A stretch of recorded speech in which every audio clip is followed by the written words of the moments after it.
అందరికీ నమస్తే, welcome to Q news. నేను రాజు.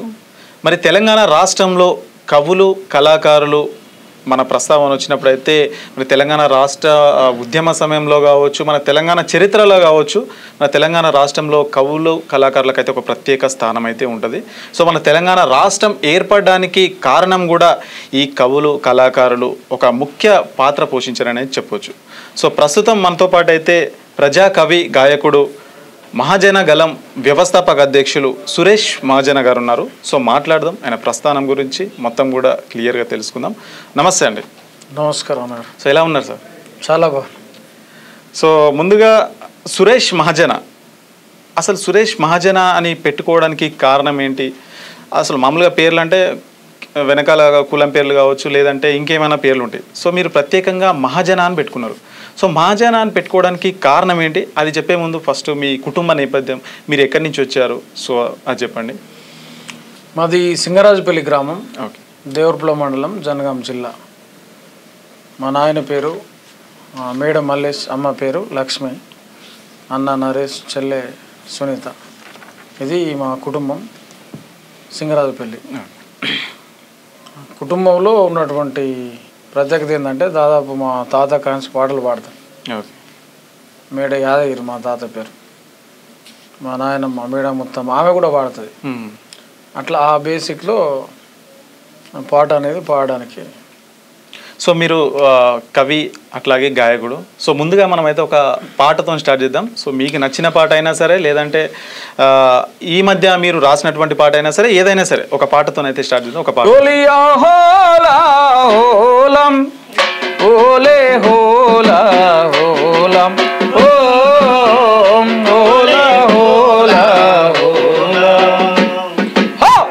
పొద్దు తిరుగుడు పువ్వు పొద్దును ముద్దాడే, తొలి పొద్దును ముద్దాడే, అడవిలో వెన్నెలమ్మాకును ముద్దాడే, చిగురాకుల ముద్దాడే. ఓలే హోలో ఓలియ హోలం, ఓలే హోలో హోలం, ఓలే హోలో.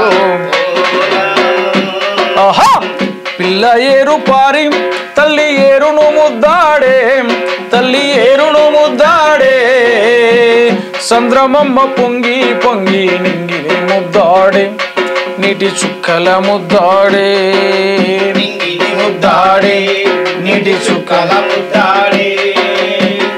ఓలే ఓలే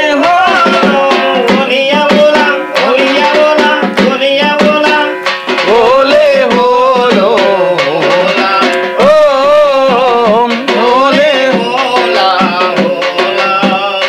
ఆహా, పొత్తిల్లో నెత్తుటి గుడ్డును తల్లి ముద్దాడే, కన్న తల్లి ముద్దాడే, పాల సేపులను పాపలు ముద్దాడే, పసి పాపలు ముద్దాడే.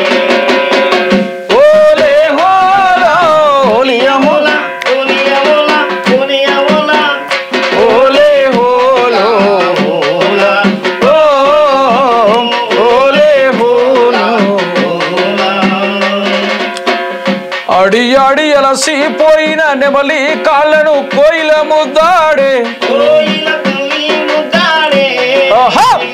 అడి అడి అలసిపోయిన నెమలి కాళ్ళను కోయిల ముద్దాడే, కోయిల రాగం ముద్దాడే, పాడి పాడి ముగబోయిన కోయిల గొంతును నెమలి ముద్దాడే, నెమలి నాట్యం ముద్దాడే.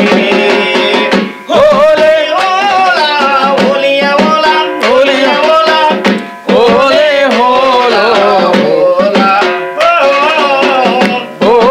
హోలో. ఆహా, యుద్ధములో ఒరిగిన వీరుణ్ణి భూతల్లి ముద్దాడే. ఆహా, యుద్ధములో వీరుణ్ణి భూతల్లి ముద్దాడే, మన భూమి ముద్దాడే, ఒరిగిన వీరుణ్ణి భూతల్లి ముద్దాడే, తన భూమి ముద్దాడే. ఆహా, ఒరిగిన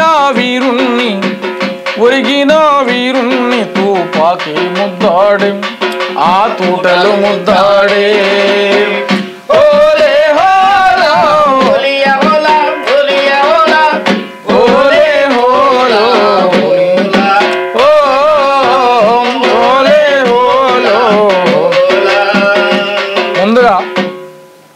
కోసం భుక్తి కోసం ఈ దేశ విముక్తి కోసం అసూలు బాసినటువంటి అమరవీరులకు ముందుగా జోహార్లు అర్పిస్తున్నాం. ఎందుకంటే ఈరోజు ఒక పాయింట్ అంగేసుకొని ఈ స్టూడియోలో మనం కూర్చున్నామంటే ఈ భారతదేశ విముక్తి కోసం పోరాటం చేసినటువంటి ఎంతోమంది వీరులు, అదే సమయంలో మహనీయులు ఎంతోమంది త్యాగం చేస్తే ఈరోజు వెట్టి చాకిరి విముక్తి నుంచి విముక్తి అయి మనం ముందుకు వచ్చినాం. ఆనాటి దొరలకు పెత్తందారులకు వ్యతిరేకంగా యుద్ధం జరిగింది కాబట్టి, రాజ్యాంగం అనేది వచ్చింది కాబట్టి, అది ఎంతోమంది వీరులు పోరాటం చేశారు, అదే సమయంలో మహనీయులు పోరాటం చేశారు. అందుకే ఆ ఒరిగిన అసూలు బాసిన అమరవీరులకు ముందుగా మహాజన గలం సబ్బండ కులాల గుండె గొంతుకగా ప్రజా కవి గాయకునిగా వాళ్ళకు జోహార్లు అర్పిస్తున్నాం. సో చెప్పండి, ఇందాక క్వశ్చన్ అడిగాను కదా, మీ పేరు వెనకాల మహాజన్ అని పెట్టుకోవడానికి కారణం ఏంటి? మహాజన్ అంటే అర్థం ఏంటి అసలు? మహాజన్ అంటే బీసీ, ఎస్సీ, ఎస్టీ, మైనార్టీ అగ్రవర్ణ పేదలు 93% మంది ఈ దేశంలో బీసీ, ఎస్సీ, ఎస్టీ, మైనార్టీ అగ్రవర్ణ పేదలు ఉన్నారు. ఈ 93% మంది రాజ్యాన్ని పరిపాలించాలి, కానీ 7% ఉన్నటువంటి వాళ్ళు మాత్రమే పరిపాలిస్తారు. అందులో 1%, 2%, 3%, 4% ఉన్నటువంటి వాళ్ళు మాత్రమే దేశాన్ని, రాష్ట్రాలను పరిపాలిస్తారు. కాబట్టి జనం మహాజనం, సముద్రం మహాసముద్రం, నది మహానది అంటే ఎక్కువ మంది జనాలను కలిపితే మహాజనులు అని మనం అంటాం. ఇది ఒక సందర్భంలో 2018కు ముందే ఈ పేరు పెట్టుకుంటే బాగుంటుందని చెప్పి నా ఆత్మీయులు, మిత్రులు సలహా మేరకు ఈ పేరును నేను పెట్టుకోవడం జరిగింది. ముఖ్యంగా నాకు ప్రధానంగా సలహాదారులుగా చిన్నప్పటి నుంచి పనిచేసే వాళ్ళు ఉన్నారు కొంతమంది. మేడ కృష్ణ అని సీనియర్ కవి గాయకుడు, మేడ సుధాకరు కవి గాయకుడు, రాపాక స్వాతి మనకు సలహాలు, సూచనలు ఏ విధంగా ముందుకు పోతే బాగుంటుందని చెప్పి అనుకునే వాళ్ళు చాలామంది ఉన్నారు. వాళ్ళందరూ కూడా రాపాక స్వాతి చెప్పినటువంటి ఈ మహాజన అనే పేరు, మహాజన గలవని ఎట్లా పెట్టినాం కాబట్టి పేరుకు అటాచ్ చేస్తే బాగుంటుందని చెప్తే ఆ రోజు అందరి సలహా మేరకు దాన్ని పేరును నా పేరుకు అటాచ్ చేసుకోవడం జరిగింది. సో మీరు అసలు ఈ పాటలు కానీ రాయడం కానీ పాడడం ఎప్పటి నుంచి స్టార్ట్ చేశారు? అసలు మీకు ఇన్స్పిరేషన్ ఎవరు? మీకు పాడగలరు, రాయగలరు అని మీకు ఎప్పుడు తెలిసింది అసలు? నాకు ఇన్స్పిరేషన్ అంటే ప్రజాయుద్ధం ఒక గద్దరు, ఆ తర్వాత అరుణోదయ సాంస్కృతిక సమైక్య, ఏపూరి మల్సురన్న లాంటి వాళ్ళు, విమలక్క లాంటి వాళ్ళు, వీళ్ళందరూ స్ఫూర్తి, ఏపూరి సోమన్న లాంటి వాళ్ళు, వీళ్ళందరూ స్ఫూర్తి. స్టార్టింగ్ నుంచి నేను 3వ క్లాస్ నుంచే పాటలు పాడుతున్నాను. చిన్నప్పుడే మేడ కృష్ణ, సుధాకర్ మేడ, తాళ్ళపల్లి ఐలయ్య, ఇట్లా అక్కడి నుంచి చాలామంది మనకు సపోర్ట్. సో ఇప్పుడు మీ పేరు ఎప్పుడు గద్దర్ అని, విమలక్క అని చెప్పారు. సో వీళ్ళందరూ కూడా వామపక్ష భావజాలంతోనైతే ఉంటారు. సో మీరు రాసినటువంటి పాటలు మొత్తం కూడా అవే భావజాలంతో ఉంటాయా? మేము కొన్ని విన్నాము, అవే ఆ భావజాలంతోనే రాయడానికి గల కారణాలు ఏంటి అసలు? ఏ భావజాలం? వామపక్ష భావజాలం కావచ్చు, సమాజం, సో ఇట్లా మనకు మావోయిస్ట్ దానికి సంబంధించి ఉంటాయి కదా అట్లా. సో ఆ భావజాలంతోనే ఎక్కువగా అనిపిస్తుంటాయి మీ పాటలు. సో వాటినే పర్టికులర్గా ఎంచుకోవడానికి కారణం ఏంటి? అంటే అరుణోదయలో పనిచేసిన కాబట్టి 10 సంవత్సరాలు అరుణోదయలో పనిచేసిన. అది అరుణోదయ అంటే ఎర్రజెండా సంఘం, అందులోనే పుట్టి పెరిగినటువంటి వ్యక్తిని కాబట్టి ఆ భావజాలం ఉంటుంది 100%. వెళ్ళిరా ఎప్పుడన్నా మరి డైరెక్ట్ అంటే పాట రూపంలో వెళ్ళినాం. అమరవీరులు అయినటువంటి అమరవీరులను పాట రూపంలో పాడుతూ సమాజం పరిచయం చేయడం జరిగింది. సో ఇప్పటివరకు అసలు ఎన్ని పాటలు రాసిరు మీరు? ఎన్ని పాడారు? 100 పాటలు రాసినాం, చాలా పాటలు పాడినాం. మీరు మొట్టమొదటిగా రాసిన పాట ఏంటి అసలు? ఒకసారి పాడి వినిపిస్తారా? మొట్టమొదటి మీరు ఏం రాశారు ఆ పాట ఒకసారి వినిపిస్తారా? మొట్టమొదటిగా రాసినటువంటి పాట మహిళా ధూమ్ధాం జయ్యరావా, నీ హక్కుల దండోరలేయలేవా, మహిళా ధూమ్ధాం జయ్యరావా, నీ హక్కుల దండోరలేయలేవా. ఈ పాట 2013కు ముందే రాసిన, ఇదే మొట్టమొదటి పాట. సో మీరు ఇన్ని చాలా పాటలు రాసి ఉంటారు, చాలా పాడి ఉంటారు. మీకు గుర్తింపు తెచ్చిన పాట ఏంది? మీరు రాసిన దాంట్లో, మీరు పాడిన దాంట్లో మీకు ఈ పాటతోని మీకు గుర్తింపు వచ్చింది అనేది ఉంటుంది కదా, ఒకటి టర్నింగ్ పాయింట్ ఉంటుంది కదా. సో ఆ పర్టికులర్గా ఆ పాట ఏమైనా ఉందా? ఇది స్వతంత్ర భారతమా మనువాదపు కుతంత్రమా, కుండలో నీళ్లను దాగే స్వేచ్ఛ లేని స్వతంత్రమా, ఇది చీకటి స్వరాజ్యమా. స్వతంత్ర భారతమా మనువాదపు కుతంత్రమా, కుండలో నీళ్లను దాగే స్వేచ్ఛ లేని స్వతంత్రమా, ఇది చీకటి స్వరాజ్యమా. ఇది ఎవడు రాసిన ధర్మం, ఇది ఎవడు గీసిన కర్మం, ఇది విషమును జిమ్మే సర్పం, అదే మనువు గాని ఆ ధర్మం. మనిషిని మనిషిగా చూడని మానవ మృగాలు ఏలే రాజ్యం. ఇది స్వతంత్ర భారతమా మనువాదపు కుతంత్రమా, కుండల నీళ్లను రాగే స్వేచ్ఛ లేని స్వతంత్రమా, ఇది చీకటి స్వతంత్రమా.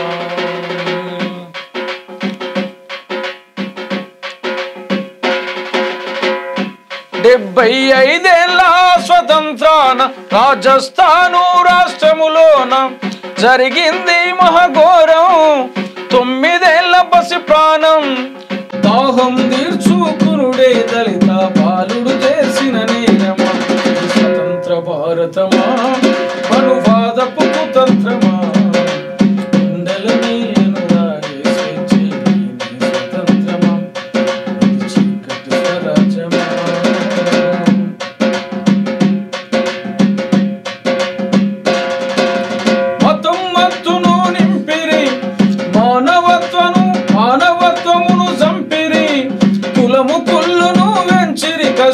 జీవుల ప్రేమను తుంచిరి ఈ నిచ్చెన మెట్ల వ్యవస్థలో అనగారిన బతుకుల అవస్థలు. ఇది స్వతంత్ర భారతమా మనువాదపు కుతంత్రమా, నెల నీళ్లను దాగే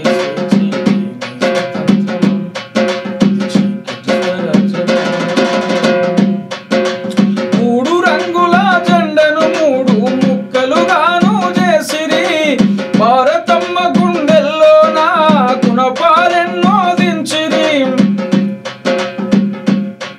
ఇది స్వతంత్ర భారతమా మనువాదపు కుతంత్రమా, గుండెల నీళ్లను దాగే స్వతంత్రమా, ఇది చీకటి స్వరాజ్యమా. స్వేచ్ఛకు గోరిగట్టిరని ఉంటుంది ఎండింగ్. అయితే ఒక చిన్న ఘటన మనం చెప్పొచ్చు. ఈ భారతదేశంలో అత్యంత బాధపడ్డటువంటి అంశం అది. రాజస్థాన్ రాష్ట్రంలో ఒక స్కూల్లో 9 సంవత్సరాల పిల్లగాడు కుండల నీళ్ళు తాగుతుంది కొట్టావు స్కూల్లో. నువ్వు దళితును అని చెప్పి నీళ్ళు తాగినందుకు అక్కడ ఉన్నటువంటి బోధిస్తున్నటువంటి ఆ టీచరు ఆయన కొడితే హాస్పిటల్లో పడితే ఆయన చనిపోతున్నాడు. దేశం మొత్తం తెలిసినటువంటి విషయం. సూటిగా క్వశ్చన్ వేస్తున్నాను, ఈ దేశంలో నక్సలిజం గురించి పక్క పెడదాం, ఒకసారి కమ్యూనిజం గురించి పక్క పెడదాం, అన్ని నిజాల గురించి పక్క పెడదాం. కనీసం మానవత్వం లేకుండా 9 ఏళ్ళ పిల్లగానికి కులం తెలియదు, మతం తెలియదు, ఏది తెలియదు, ఏం తెలియదు కదా. ఏం తెలియని పిల్లగాన్ని ఏ రకంగా కొట్టి చంపారు ఈ దేశంలో, ఏం కేసులైనాయి. కాబట్టి ఆ ఇష్యూను చూసి నేను రాసిన పాడిన నేనే స్వయంగా ఖర్చు పెట్టుకొని తీసుకున్నటువంటి పాట. ఇది స్వతంత్ర భారతమా మనువాద కుతంత్రమా. ఈ పాటతోటి సమాజంలో కొంత సురేష్ మహాజన్ అంటే ఈ ప్రజా కవి గాయకుడు అన్నట్టుగా ఒక ముద్ర ఏర్పడ్డది. కాబట్టి ఆ పిల్లవాని చావుకు ఈరోజు వరకు కూడా సమాధానం లేదు ఈ దేశంలో పరిపాలిస్తున్నటువంటి బీజేపీ పరిపాలనలో జరిగింది ఈ ఘటన. మరి ఈరోజు భారత మాతకు జై అని చెప్పే బీజేపీ పరిపాలకులు దానికి సమాధానం చెప్పగలుగుతారా? తన తల్లికి సమాధానం చెప్పగలుగుతారా? అది మొట్టమొదటి పాట నేను సమాజంలోకి వచ్చింది. సో దానికి మీరు చాలాసార్లు పాడుతారు, మనువాదం అని పాడుతుంటారు. సో దానికి మనువాదానికి సంబంధం ఏంటి? దానికి మనువాదానికి సంబంధం ఏంటంటే ఈ కులాలను సృష్టించింది ఎవరు, మతాన్ని సృష్టించింది ఎవరు? కలిసి ఉన్నట్టు నువ్వు మనిషివే నేను మనిషినే కదా. నీకు 2 కన్నులే నాకు 2 కన్నులే, నీకు 2 చేతులే నాకు 2 చేతులే. కానీ మరి నీకు నాకు కులం ఎట్లా వచ్చింది, నీకు నాకు మతం ఎట్లా వచ్చింది? నీకు నాకు పేదోడు ఉన్నోడు అని ఎట్లా వచ్చింది? కాబట్టి వాడు కులాన్ని సృష్టించండు, మనువు అనేటోడు. ఆ మనువు అనేట ఆయన కులాన్ని సృష్టించండు, మతాన్ని సృష్టించండు. ఎందుకు సృష్టించండు? ఈ సమాజాన్ని హైజాగ్ చేయడం కోసం, ఈ భారతదేశంలో ఉన్నటువంటి ప్రజలందరినీ హైజాగ్ చేయడం కోసం సృష్టించండు. అంటే మేము కూర్చొని బతకాలి. ఎవరు కూర్చొని బతుకుతారు? ఆర్య బ్రాహ్మణులు మాత్రమే కూర్చొని బతుకుతారు. క్షత్రియులు మాత్రమే రాజ్యాన్ని పరిపాలిస్తారు. వైశ్యులు మాత్రమే వ్యాపారం చేస్తాడు. కానీ బీసీ, ఎస్సీ, ఎస్టీ, మైనార్టీ, అగ్ర వర్ణంలో ఉండబడే పేదలు వీళ్ళందరూ ఒకడు కలుగిస్తాడు, ఒక ఆయన కలుగిస్తాడు, ఒక ఆయన బండ కొడతాడు, ఒక ఆయన చెప్పులు కుడతాడు, ఒక ఆయన బట్టలు ఇస్తాడు, ఒక ఆయన బట్టలు ఉతుకుతాడు, ఒక ఆయన బొందలు తీస్తాడు, ఒక ఆయన చేపలు పడతాడు, ఒక ఆయన వ్యవసాయం చేస్తాడు, ఒక ఆయన ఇంకేదో కటింగ్ చేస్తాడు, ఇంకేదో పని చేస్తాడు. కానీ పని చేయనిది ఎవరు? ఆర్య బ్రాహ్మణుడు, క్షత్రియుడు, అదే సమయంలో వైశ్యుడు. వాడు కుర్చీ మీద ఉంటాడు. అది నిచ్చెన మెట్ల వ్యవస్థ. 4 వర్ణాలను ఏర్పాటు చేశారు. ఒకటి బ్రాహ్మణ, క్షత్రియ, వైశ్య, శూద్ర, అంటే బీసీ, ఎస్సీ, ఎస్టీ, మైనార్టీ పేదలు. ఎందుకు నిచ్చెన మెట్ల వ్యవస్థ ఏర్పాటు చేశారు? వాడు తక్కువ, వాడు ఎక్కువ అనేది ఎందుకు చేశారు అంటే వాళ్ళు రాజ్యాన్ని పరిపాలించుకోవడం కోసం, దేశాన్ని శాసించడం కోసం. కాబట్టి ఈ దేశంలో ఉండబడే సమస్యనే మా సమస్యగా భావించి పాటలు రాస్తున్నాం. సో ఇప్పుడు మీరు చెప్పిన ప్రస్థానం అంతా ఒకప్పుడు అయి ఉండొచ్చు, కానీ ఇప్పుడు పరిస్థితులు మారిపోయినాయి కదా. ఇప్పుడు కూడా ఉన్నది. ప్రొఫెసర్లకు రూమ్ కిరాయిలు ఇయ్యరు. మాది వాళ్ళు అంటే మా వాళ్ళు అంటే ఉందా? ఇంకా ఇస్తారు ఎవరైనా? మంచం పోతుందా? ఉందా? లేదు కదా. కంచం పోతు ఉండొచ్చు ప్లాస్టిక్ ప్లేట్లలో, కానీ మంచం పోతే అసలే లేదు. చంపేస్తారు కదా ప్రేమిస్తే కుక్కలు. మొన్న జరిగింది కదా ఘటన. ఇప్పుడు ఉన్నది కులం పేరు మీద అనేక మందిని చంపేశారు. ప్రేమిస్తే చంపేశారు, వారు స్వేచ్ఛగా తిరిగితే చంపేశారు, చదువుకుంటే చంపేశారు, చంపేస్తారు అట్లా. సో ఇందాక మీరు మాట్లాడుతూ అరుణోదయాలో పనిచేశారు అంటున్నారు. సో దాని ప్రస్థానం ఏంటి అసలు? దాని గురించి చెప్పండి ఒకసారి. విమలక్క గద్దర్ అని చెప్పారు కదా, సో ఆ ప్రస్థానం ఏంటి మీరు? అరుణోదయ అంటే అది దేశంలో ఉన్నబడే పీడించబడుతున్నటువంటి ప్రజలకు విముక్తి కావాలని నినదిస్తున్నటువంటి సంఘం. ఆ సంఘంలో నేను 10 సంవత్సరాలు పనిచేసిన.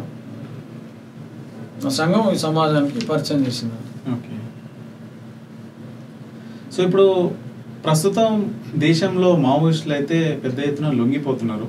సో దాని గురించి ఏం చెప్తారు? అసలు వాళ్ళు ఇప్పుడు ప్రస్తుత సమాజంలో అంటే 2025లో మన సమాజానికి మావోయిస్టులు అవసరం అంటారా? లేదంటే ఇప్పుడు రీసెంట్గా హిడ్మా మావోయిస్ట్ అగ్రనేత ఎన్కౌంటర్లో చనిపోయారు. సో ఏంటి దాని గురించి మనం మాట్లాడతారా మీరు? అయితే నక్సలైట్లను అంతం చేయగలుగుతారు, కానీ నక్సలిజాన్ని అంతం చేయలేరు. నక్సలైట్లు ఎన్కౌంటర్లో చనిపోతురవచ్చు, కానీ నక్సలిజం అంతం కాదు. ఎందుకు అంతం కాదంటే అది ఇజం, అందులో ఉన్నది నిజం కాబట్టి అంతం కాదు. వాళ్ళు ఏం కోరుకుంటారు? ఇప్పుడు అడవిలో ఉన్నటువంటి సంపద జుంబకు జుంబకు జుంబకు బాల జుంబకు జుంబకు జుంబకు జుంబకు జుంబకు బాల జుంబకు జుంబకు అడవి తల్లికి దండాలు ఓ మా తల్లి అడవికి దండాలు ఓ అడవి తల్లికి దండాలు మా తల్లి అడవికి దండాలు అడవి సొల్లాగుంటే అన్నానికి కొదువాలేదు, అడవి చల్లారుంటే అన్నానికి కొదువేలేదు, పంటాలింటికొస్తే పండుగ చేద్దాము, పంటాలింటికొస్తే పండుగ చేద్దాము, అడవి తల్లికి దండాలు ఓ మా తల్లి అడవికి దండాలు ఓ అడవి తల్లికి దండాలు మా తల్లి అడవికి దండాలు కొండల నుండి గోదావరమ్మ పరుగులు చూడు, గోదావరమ్మ పరుగులు చూడు, గోదావరమ్మ పరుగులు చూడు, ఒరే వంపులు తిరుగుతూ అయ్యారంగా పెనుగంగమ్మ ఉరుకలు చూడు, పెనుగంగమ్మ ఉరుకలు చూడు, పెనుగంగమ్మ ఉరుకలు చూడు, ఆ ఏటిలో ఊట చూడు, సెలిమల సెగలు చూడు,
అనేది ఎవరి కోసం జరుగుతుంది?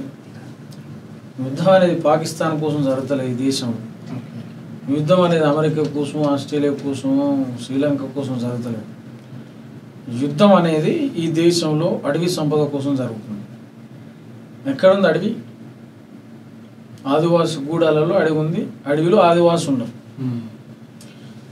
ఈ అడవి సంపదను కొల్లగొట్టడం కోసం నక్సలైట్లను చంపేస్తారు. క్లియర్ కట్ కోసం నక్సలైట్లను చంపేస్తారు. అందులో భాగంగానే ఆపరేషన్ కగార్. ఇది మాట్లాడితే అర్బన్ నక్సలైట్లు అని ముద్ర వేస్తారు. అదే ఇప్పుడు నేను నెక్స్ట్ వేసినా నష్టం లేదు. క్వశ్చన్ అడగబోయేది అదే. సో కేంద్ర మంత్రి అమిత్ షా పూర్తిగా వేసినా నష్టం లేదు. ఎందుకంటే ఈ దేశం బాగుపడాలంటే ఈ దేశంలో ఉండబడే అడవి బాగుండాలి. అడవి విధ్వంసం అయినాక ఈ దేశం ఉండదు. ఈ దేశం లేకుండా దేశాన్ని పరిపాలిస్తారా? పరిపాలకులు ఈ దేశాన్ని పరిపాలించగలుగుతారా? ఎంతవరకు నష్టం జరిగింది ఈ దేశంలో? ప్రకృతి ఎంతవరకు మార్పు జరుగుతుంది కనబడతలేదా మనకు? ఎండాకాలం, చలికాలం, వానాకాలం ఒకటేసారి వస్తలేదా? దీనికి కారణం ఏంటి? రీజన్ ఏంటి? అడవులు కొల్లగొట్టబడుతున్నాయి కాబట్టి, అడవి సంపద దోసుకుంటారు కాబట్టి, ఆ దోసుకునే వాళ్ళ దొంగలు, పరిపాలించే పాలకులు, వాళ్ళనుకున్నవాడే ఆదాని, అంబానీ వాళ్ళ కోసం ఎడ్వాన్స్ చంపేస్తారు. వాళ్ళ కోసం అనేక మంది నక్సలైట్లను చంపేస్తారు. నక్సలైట్లు ఎవరు? ఉగ్రవాద? నక్సలైట్లు ఎవరు? టెర్రరిస్టులా? నక్సలైట్లు ఎవరు? కాబట్టి సూటిగా క్వశ్చన్ చేస్తున్నాం. జైలు వేసినా నష్టం లేదు. జైలు కూడా సిద్ధమే. అర్థమైందా? అర్బన్ నక్సలైట్స్ ముద్రేస్తే గద్దరు ఒక మాట చెప్పిండు, ఆగదు ఆగదు ఆగదు, ఈ ఆకలి పూర ఆగదు. నువ్వు ఎంత నిర్బంధిస్తే అంత పెరుగుతుంది. నువ్వేమన్నా చేసుకో, చంపుతావా, ఏం చేస్తావు చేసుకో, అయినా పెరుగుతుంది. ఎందుకు పెరుగుతుంది అని అంటే అక్కడ నిజం ఉన్నది. నక్సలిజం అంటే నిజం. మోడీలాగా, అమిత్ షా లాగా, ఆదాని అమ్మాయిలాగా దోసుకుంటలేదు ఈ సమాజాన్ని నక్సలైట్లు. అందుకని క్వశ్చన్ చేస్తున్నాం, శాంతి చర్చలకు ఎందుకు విలువరు ఓ మంత్రి గారు?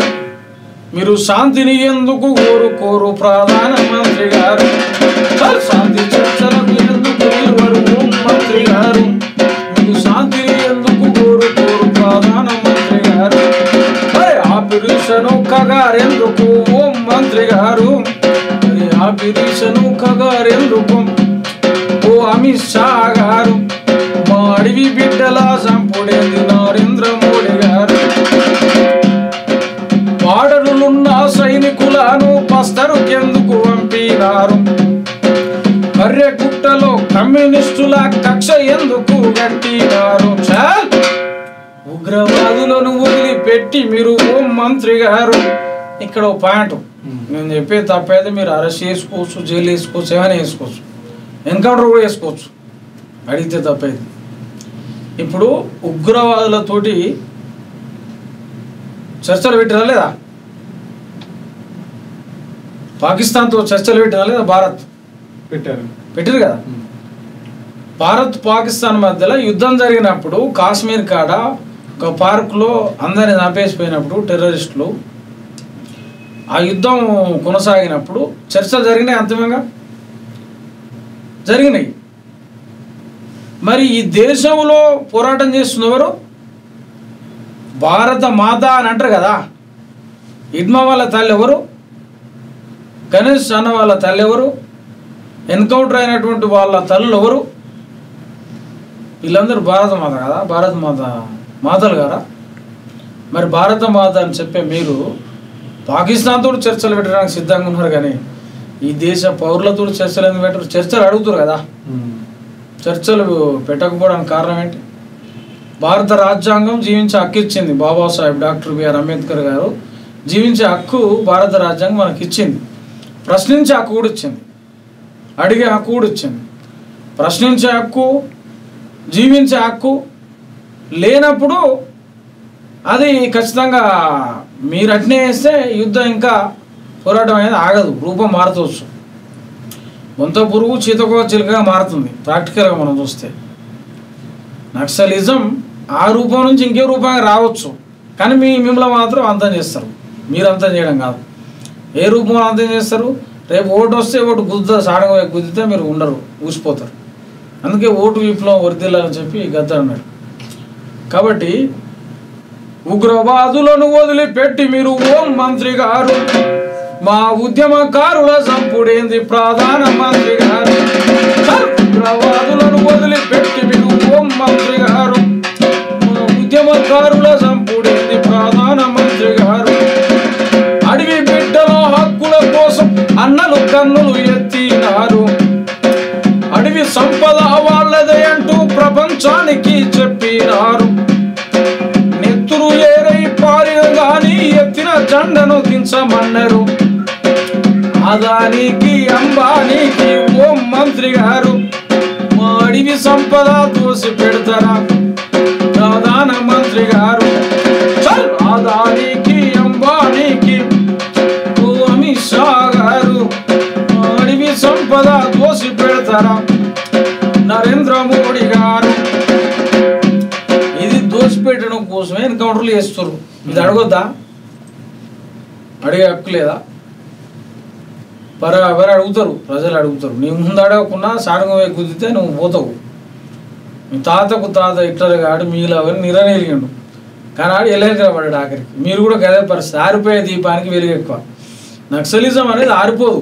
నక్సలైట్ చనిపోతవచ్చు, చంపేస్తవచ్చు, మాట్లాడితే అరెస్ట్ చేస్తవచ్చు, జైలు వేస్తవచ్చు. కానీ నక్సలిజం ఎప్పటికీ నిజమే. నక్సలైట్ అనేది వెలుగే, అది వెలుగుతూనే ఉంటుంది. కానీ మీరు మాత్రం ఆరిపోతారు అని సందర్భంగా తెలియజేస్తున్నాను. సో అమిత్ షా ఒక డైరెక్ట్ స్టేట్మెంట్ అయితే ఇచ్చారు. 2026లోపు మావోయిస్టులు మొత్తం లేకుండా చేస్తాం, మావోయిస్ట్ రహిత భారత్గా అయితే చేస్తామని ఓపెన్గా చెప్తున్నాడు. అంటే దాని అర్థము అంటే ఇంకా లొంగిపోవాలి లేదంటే చచ్చిపోవాలి అన్న రకంగా ఉంది. ఆ వ్యాఖ్యలను ఎట్లా చూస్తారు? ఇప్పుడు లొంగిపోయే వాళ్ళు లొంగిపోతారు, వాళ్ళ ఇష్టం. కానీ ఉద్యమం అయితే ఉంటుంది కదా. ప్రస్తుతం అయితే చింత తెచ్చిన పులుపు చేస్తా తెలుగులో చెప్తాను నేను. నక్సలిజం కూడా సాగు. నక్సలిజాన్ని చంపే డేట్ పెట్టాం చూద్దాం. నక్సలిజాన్ని చంపే డేట్ పెట్టాం అమిత్ షా, నరేంద్ర మోడీ. మరి పేదరిక నిర్మూలన కోసం డేట్ ఎందుకు పెడతాడు? ఈ దేశంలో అన్నం లేక జీవిస్తున్నటువంటి ఎంతోమంది ఆకలితో ఉన్నారు కదా. ఆ పేదరిక నిర్మూలన డేట్ పెట్టాం దమ్ముంటే చూద్దాం. మీరు అనుకుంటారు కానీ అది కాని పని. ఎందుకంటే దోపిడీ ఉన్నంతకాలం పోరాటం ఉంటుంది. ఆ పోరాటం తుపాకి పట్టడమే కాదు, ఈ పెన్ను వాటి కూడా చేస్తాడు పోరాటం. గన్ను వాటే కాదు, ఓటు ఉంది, ఓటు ఆయుధం చేసుకుని కూడా చేస్తాడు. ఆపుతా ఓటేసి కాడ ఆపలేరు కదా. కాబట్టి వాళ్ళని దించే రోజు వస్తుంది, ఖచ్చితంగా దించేస్తారు. సో ఇప్పుడు మనకు స్వాతంత్రం వచ్చి 75 ఏళ్ళు అయితే గడుస్తుంది. మనకు రాజ్యాంగం రాసుకున్నాం, హక్కులు రాసుకున్నాం, అన్నీ రాసుకున్నాం. సో ఇంకా అక్కడ పని ఏముంది, మనం అదేదో రాజ్యాంగబద్ధంగా ఇక్కడే చేసుకోవచ్చుగా అని చెప్పేసి ఒకవైపు వాదన. రాజ్యాంగం రద్దు చేస్తుంటారు వాళ్ళు. ఏం చేయాలి ఇప్పుడు? రాజ్యాంగమే రద్దు చేయాలి. ఇప్పుడు మనిషిని చంపడం అంటే రాజ్యాంగంలో ఉండబడే హక్కును చంపడం కదా. మనిషి స్వేచ్ఛను చంపడం అంటే రాజ్యాంగంలో ఉండబడే అక్షరాలను హక్కును చంపడం కదా. రాజ్యాంగంపై ప్రమాణం చేసి రాజ్యాంగాన్నే ప్రమాదంలో పడేస్తారు ఇప్పుడు పాలకులు, నరేంద్ర మోడీ, అమిత్ షా. కాబట్టి ఇంకెట్లా చేస్తారు? పోరాటం తప్పదు కదా. ఏ రూపంలో ఉంటుంది అది. నువ్వు తుపాకీ రూపంలో ఒకటే ఊహించవద్దు ఎప్పుడైనా. తుపాకీ రూపమే కాదు, తిరుగుబాటు ఏ రూపంలో వేస్తా. నేపాల్ ఎట్లొచ్చింది? నేపాల్లో పోరాటం వచ్చింది కదా. ఎట్లొచ్చింది? తిరుగుబాటు అణచివేత అధికమైతే తిరుగుబాటు తీవ్రతరం అవుతుంది. అది ఏ రూపంలోనే కావచ్చు. తుపాకీ పట్టే తిరుగుబాటు చేయాల్సిన అవసరం లేదు. గన్నే కాదు, పెన్ను ఉంది. పెన్నే కాదు, రకరకాల రూపాలనే. ఖచ్చితంగా ప్రజలు ఆలోచిస్తారు, చూస్తారు. ఇప్పుడు అందరూ చంపి మీరు హీరోలు అవుతారని మీరు అనుకుంటారు, కానీ జీరోలు అయిపోతారు అనేది చరిత్ర రుజువు చేస్తాయి. సో ఇప్పుడు కొందరు మావోయిస్టులు కీలక నేతలు అయితే లొంగిపోతున్నారు. సో లొంగిపోతున్న క్రమంలో మీకు రకరకాల వాదనలు, సోషల్ మీడియా కమెంట్స్ కానీ వింటున్నాము.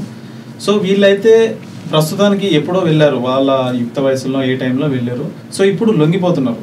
సో వీళ్ళని నమ్ముకొని చాలామంది అయితే ఆ అడవి బాట పట్టిన వాళ్ళు ఉంటారు, చనిపోయిన వాళ్ళు ఉంటారు. సో వీళ్ళు కొన్ని ఆపరేషన్లలో వాళ్ళ మరణానికి కూడా కారణమైన వాళ్ళు ఉంటారు. సో వీళ్ళు ఇప్పుడు లొంగిపోతున్నారు. సో ఆ ఉద్యమానికి మోసం చేసినట్టు కాదా, ఉంటే నమ్ముకొని చచ్చేంత వరకు అక్కడే ఉండాలని చెప్పేసి ఆ ఉద్యమంలోకి ఎంటర్ అయ్యారు. సో మధ్యలో వదిలిపెట్టి వస్తే ఉద్యమానికి మోసం చేసినట్టు కాదా అని చెప్పేసి వాదనలు కూడా వినిపిస్తున్నాయి మనకి. సో దానికి ఏం చెప్తారు? ఈ లొంగిపోయిన ఇప్పుడు ముందు పోరాటం పెట్టిందా వీళ్ళు పెట్టిరా? పోరాటం పెట్టింది కదా. పోరాటం జరుగుతున్న క్రమంలో ఎంతోమంది పుడతారు, పోరాడతారు, రకరకాల జరుగుతుంటాయి పరిణామాలు. పోరాటం దేనికోసం పెట్టింది? ఈ దేశంలో ఈ ప్రపంచంలో ఉన్నటువంటి దోపిడీకి వ్యతిరేకంగా పుట్టింది. ఆ దోపిడీ ఉన్నంతకాలం ఈ పోరాటం ఉంటుంది. ఆ పోరాటంలో ఎవరు పోరాడతారు, ఎవరు వెనక్కొస్తారు అనేది వాళ్ళ స్వేచ్ఛ. కానీ పోరాటం అనేది ఉంటుంది కదా. అప్పుడు దోపిడి ఉందని చెప్పి అక్కడికి పోయినారు, ఇప్పుడు ఇక్కడికి వచ్చిపోయారు అంటే దోపిడి ఆగిపోయిందా? వీళ్ళు మొదలు పెట్టలేదు కదా, రోజున మొదలు పెట్టారు పోరాటం. అసలు పోరాటం మొదలు పెట్టడానికి కారణం ఎవరు? పరిపాలిస్తున్న దోపిడీ పాలకులే కదా. కాబట్టి నిరంతరం పోరాటం అనేది. సో దాని మీద ఒక సాంగ్ పాడండి ఒకసారి. దేని మీద? అదే పోరాటాలు, ఉద్యమాలు, మావోయిస్టు. సరే, ప్రతిసారి మనం మావోయిస్ట్ అనాల్సిన అవసరం ఏం లేదు. ఎందుకంటే రకరకాల రూపాలున్నాయి పోరాటానికి, రకరకాల రూపాలున్నాయి. బానిసలారా ఈ బాన్షన్ బతుకులు వద్దురా, బానిసలారా ఈ బాన్షన్ బతుకులు వద్దురా, అడుక తింటే మన ఆకలి తీరదు, అడుక తింటే మన ఆకలి తీరదు, గుద్ది గుంజుకుందామురో బానిసలారా బాన్షన్ బతుకులు ఆగదు ఆగదు ఆగదు, ఈ ఆకలి పోరు ఆగదు, దోపిడి పాలన అంతం వరకు ఈ ఉద్యమ పోరు ఆగదు ఆగదు ఆగదు ఆగదు, బానిసలారా ఈ బాన్షన్ బతుకులు వద్దురా, బానిసలారా ఈ బాన్షన్ బతుకులు వద్దురా.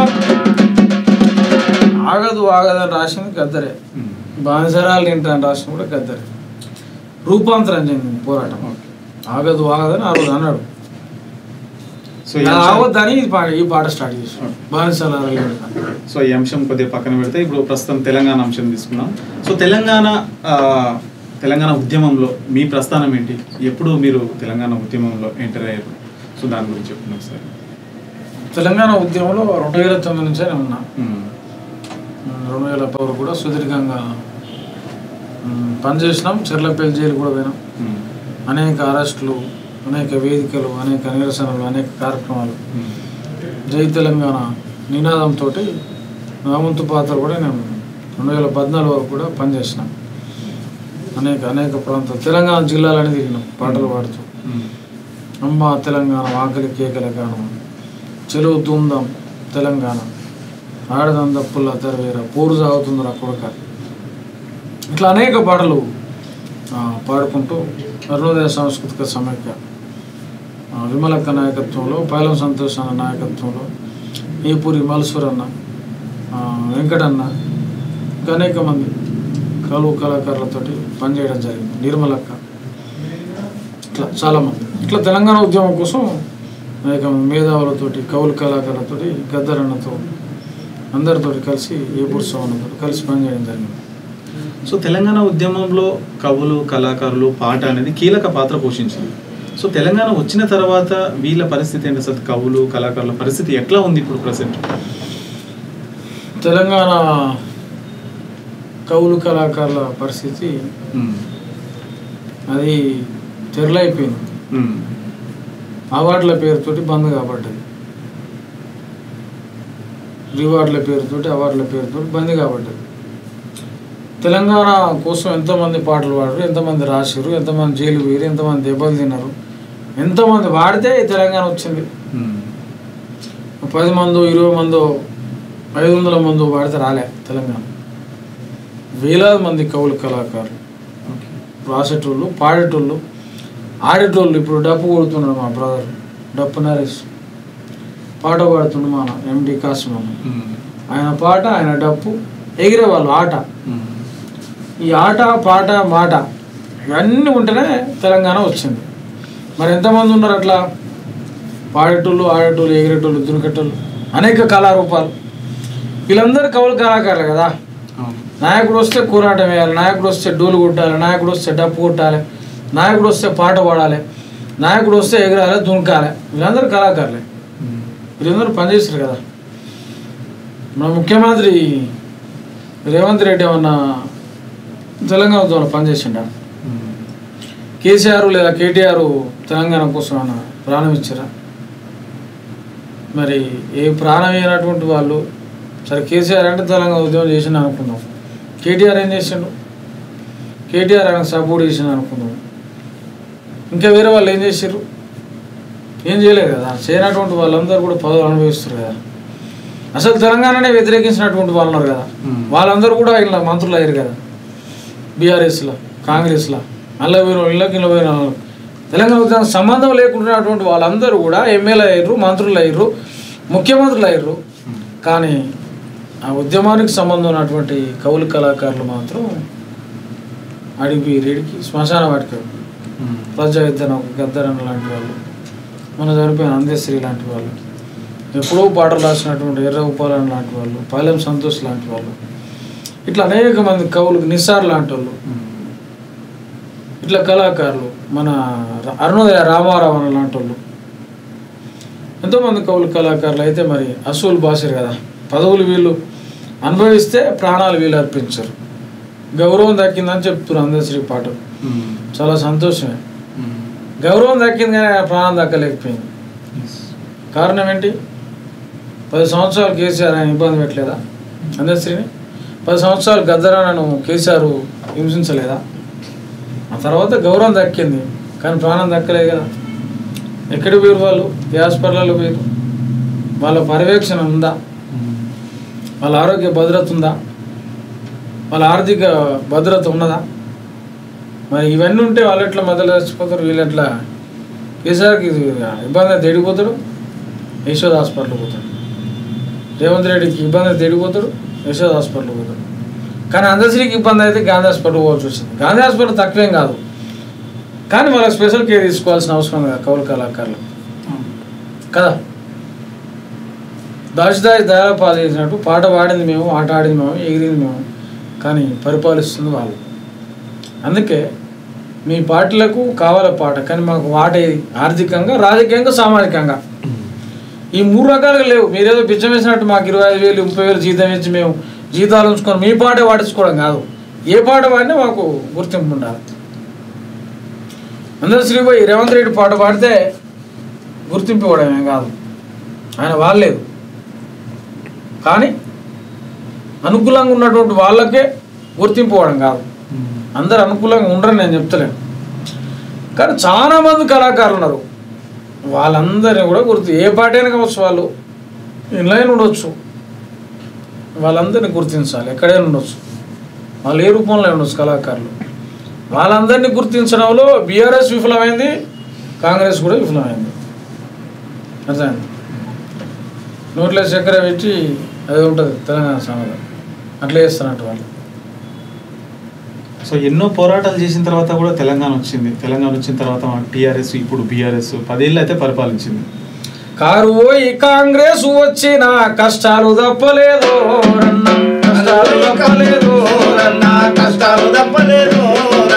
చెప్పాడు బతుకు ఎట్లుందో గట్లుంది, ఎతలు తీరాలేదు,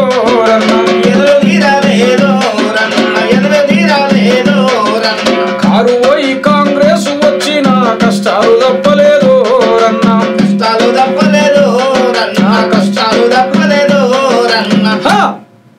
నా తెలంగాణ తల్లి దొరల పాలనొచ్చే మళ్ళీ, నా తెలంగాణ తల్లి దొరల పాలనొచ్చే, నా తెలంగాణ తల్లి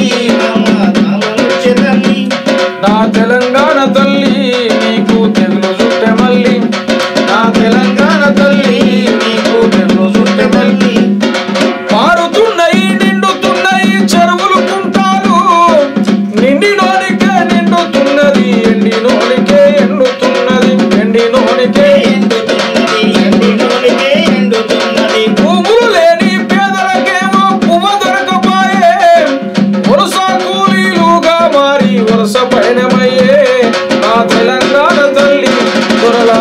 పాలనొచ్చే మళ్ళీ నా తెలంగాణ తల్లి దొరల పాలనొచ్చే మళ్ళీ నా తెలంగాణ తల్లి దొరల పాలనొచ్చే మళ్ళీ పారుతున్నాయి నిండుతున్నాయి చెరువులు కుంటాలు కానీ నిండినోనికే నిండుతుంది ఎండినోనికి ఎండుతుంది 100 ఎకరాలలోనికి గవే నీళ్ళు పారుతున్నాయి ఎకరంలోనికి అదే నీళ్ళు పోతున్నాయి మరి 100 ఎకరాలలోనికి లాభమా 1 ఎకరానికా 100 ఎకరా ఉన్న వాళ్ళకి కదా రైతు బంధు ఇచ్చినా నీళ్లు పోయినా పంట పండినా ఏదైనా కూడా కానీ 1 ఎకరం ఉన్న ఆయనకి ఏం లాభం లేదు కదా ఎకరమే లేని వాళ్ళకి ఏం లాభం వలస పోతారు కదా నీళ్ళు వస్తున్నాయి చాలా సంతోషం కేసీఆర్ ప్రభుత్వం గురించి చెప్తున్నాం నీళ్ళు వస్తున్నాయి చాలా సంతోషమే కానీ ఆ నీళ్ళు ఎవరికి పోతున్నాయి 100 ఎకరాలు ఉన్నటువంటి వాళ్ళకి పోతున్నాయి ఎకరం ఉన్న వాళ్ళకి పోతున్నాయి ఎకరం లేని వాళ్ళు వలసపోతారు రైతు బంధు ఇచ్చారు ఆ రోజు ఎవరు పోయినాయి 100 ఎకరాలు ఉన్నారు మేము ఇచ్చినాం మేము తెచ్చినాం అంటారు తెచ్చింది మేమే అని అంటారు కాబట్టి కేసీఆర్ గురించి ముందెందుకు మాట్లాడుతున్నట్టే కారు పోయి కాంగ్రెస్ వచ్చినా కష్టాలు తప్పలే 10 ఏళ్ల పరిపాలన కేసీఆర్ ప్రభుత్వం గదే వరుస బతుకులు గవే ఆకలి గవే కేకలు ఆయన వాళ్ళ కొడుకును ముఖ్యమంత్రి చేయడం కోసం చాలా తప్పించిపోయింది అది కళ నిజం కాలేదు కాబట్టి మార్చారు ప్రజలు కారు పోయి కాంగ్రెస్ వచ్చినా కూడా ఈరోజు కాంగ్రెస్ పరిపాలన కూడా గదే పరిపాలన ఎందుకంటే వీళ్ళందరూ ఒకటే బ్యాచ్ వీళ్ళందరూ ఒక గుడ్ పక్షులే కాబట్టి పరిపాలన అట్టుంది ఆయన ఏమన్నా డైరెక్టర్ రేవంత్ రెడ్డి రావులు పోతే రెడ్డిలు రెడ్డిలు పోతే రావులు రావులు వద్దు రెడ్డిలు వద్దు మనం రాజ్యాధికారం తెచ్చుకోవాలని మేము అంటున్నాం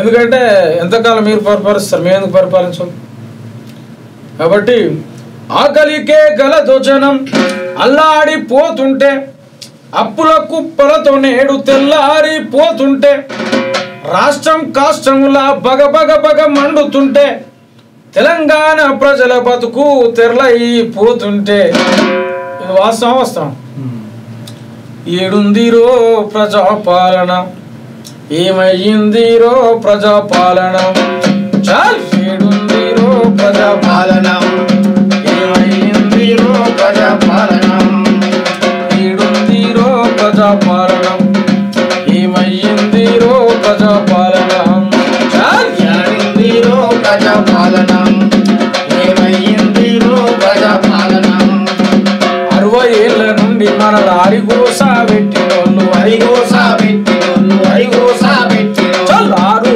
గ్యారంటీలని అధికారముకొచ్చినారు అధికారముకొచ్చినారు 100 ముచ్చట్లు చెప్పి ఓట్లను కాజేసినారు ఇద్దర మాటలు చెప్పి ఊరేగి తిరిగినారు కొండలు దవ్వి వాళ్ళు ఎలకను పట్టుకున్నారు ఏడుందిరో ప్రజాపాలన ఏమాయేరో ప్రజాపాలన ఏడుందిరో ప్రజాపాలన ఏమైందిరో ప్రజాపాలన హైడ్రా పేరుతో హైడ్రామాలు చేస్తుండ్రు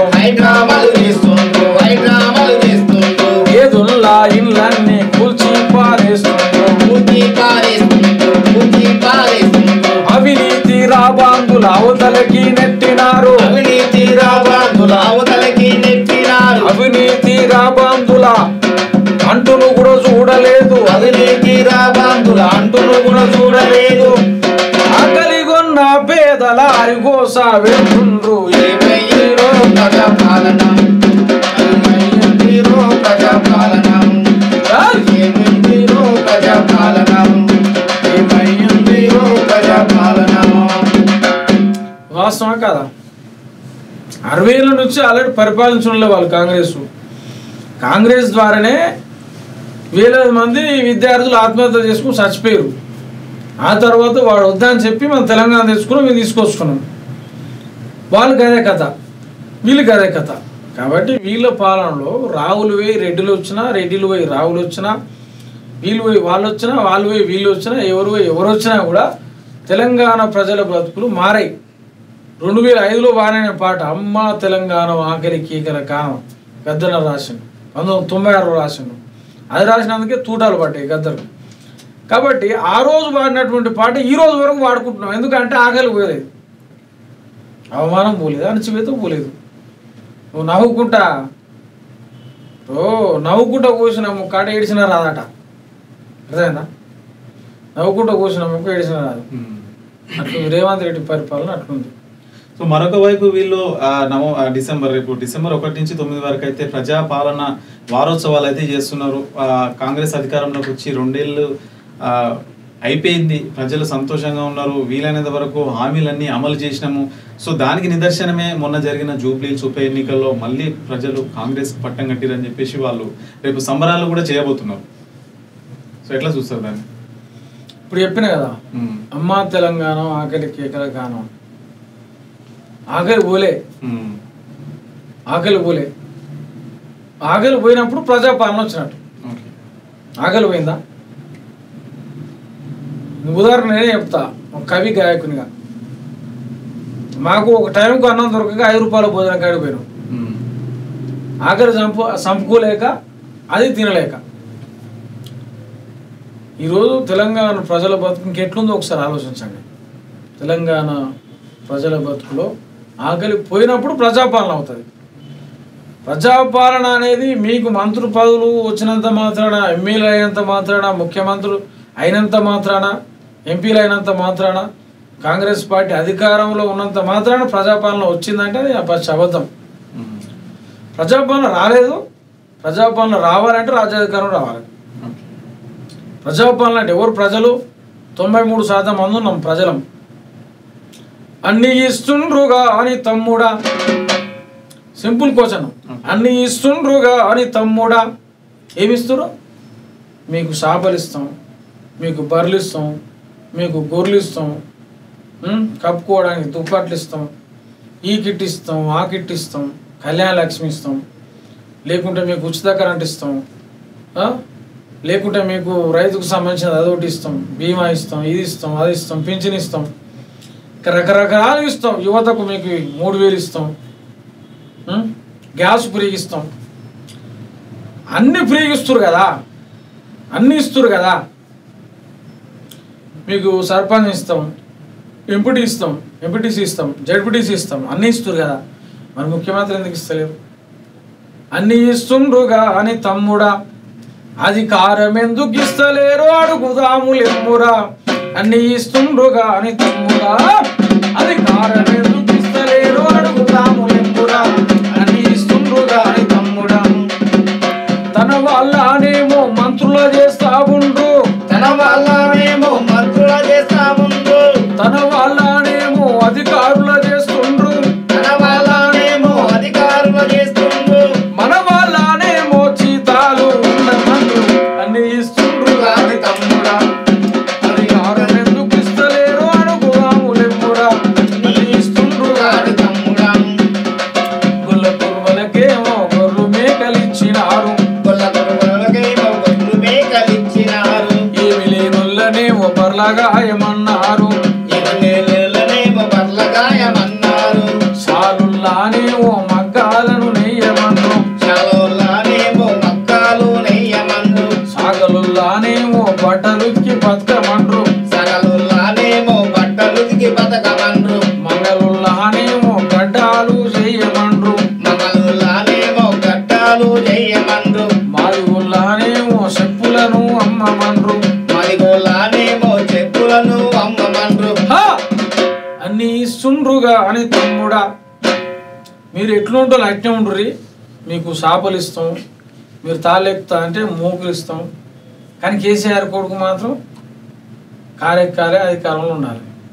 కానీ రేవంత్ రెడ్డి మాత్రం సింహాసనం మీద కూర్చోవాలి. కేసీఆర్ కొడుకేమో మంత్రి కావాలి. నార్మల్ ఇప్పుడు సాధారణమైన రైతు కొడుకు ఏం చేయాలి? రైతు పని చేయాలి. గవరైన కొడుకు ఏం చేయాలి? మళ్ళీ తాళెక్కాలి. మంగళం ఏం చేయాలి? మళ్ళీ గదే కటింగ్ షాప్ పెట్టాలి. చెప్పులైన ఏం చేయాలి? చెప్పులు అమ్ముకోవాలి. డప్పులైన ఏం చేయాలి? డప్పు కొట్టాలి కదా. బూట్ పాలిష్ చేసినప్పుడు బూట్ పాలిష్ చేయాలి. కానీ మేము మాత్రం అధికారంలో ఉంటాం, మంత్రులం అవుతాం, ఎమ్మెల్యేలం అవుతాం, ముఖ్యమంత్రి అవుతాం. కానీ మీరు మాత్రం అట్నే ఉండాలని చెప్తారు. అన్నీ ఇస్తుండ్రు, చాలా సంతోషమే. మాకు పింఛన్ వస్తుంది, చాలా సంతోషమే. మాకు ఇది వస్తుంది, అన్నీ వస్తున్నాయి, మంచిదే. కానీ అధికారం ఎందుకు ఇస్తలేరు మాకు అని మేము అడుగుతున్నాం. గుల్ల కుర్మలకేమో గొర్రెలు మేకలు ఇచ్చినారు, ఏమి లేనొల్లనేమో బర్లగాయమన్నారు, గొర్రెలను పర్లనేమో మనకప్ప చెప్పినారు,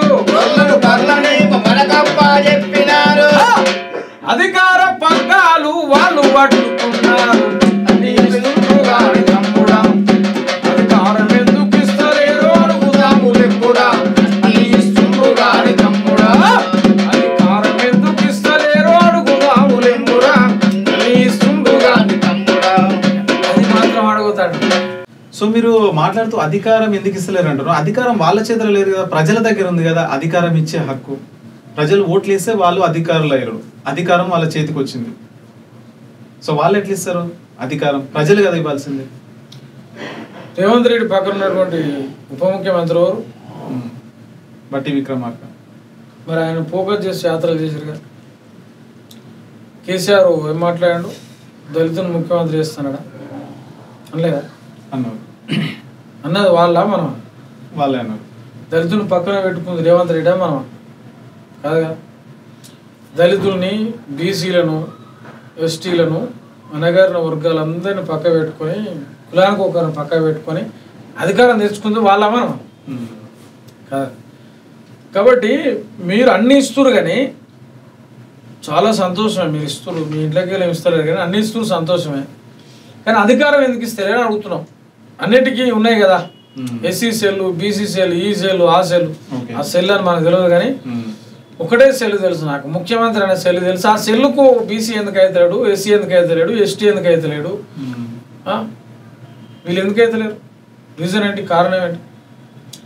బట్ అధికారం వాళ్ళ చేతిలో పెట్టుకుంటారు, కానీ అన్నీ మనకి ఇస్తారు, కానీ అధికారం ఇస్తలేరని అడుగుతున్నాం. ప్రజలు ఒకరు పోతే ఒకరు రావాలని కోరుకుంటారు. వాళ్ళు ఏం చెప్తే కోరుకుంటారు? దళితుడిని ముఖ్యమంత్రి చేస్తా, లేకుండా నా మెడకాయ నరుక్కుంటా అని కేసీఆర్ అన్నాడా లేడా? అన్నాడు కదా. దళితుల 3 ఎకరాల భూమి ఇస్తా అన్నాడా లేడా? అన్నాడు కదా. 1,00,000 నాగళ్ళతోటి ఫిలిం సిటీలు దున్నిస్తా అన్నాడా లేడా?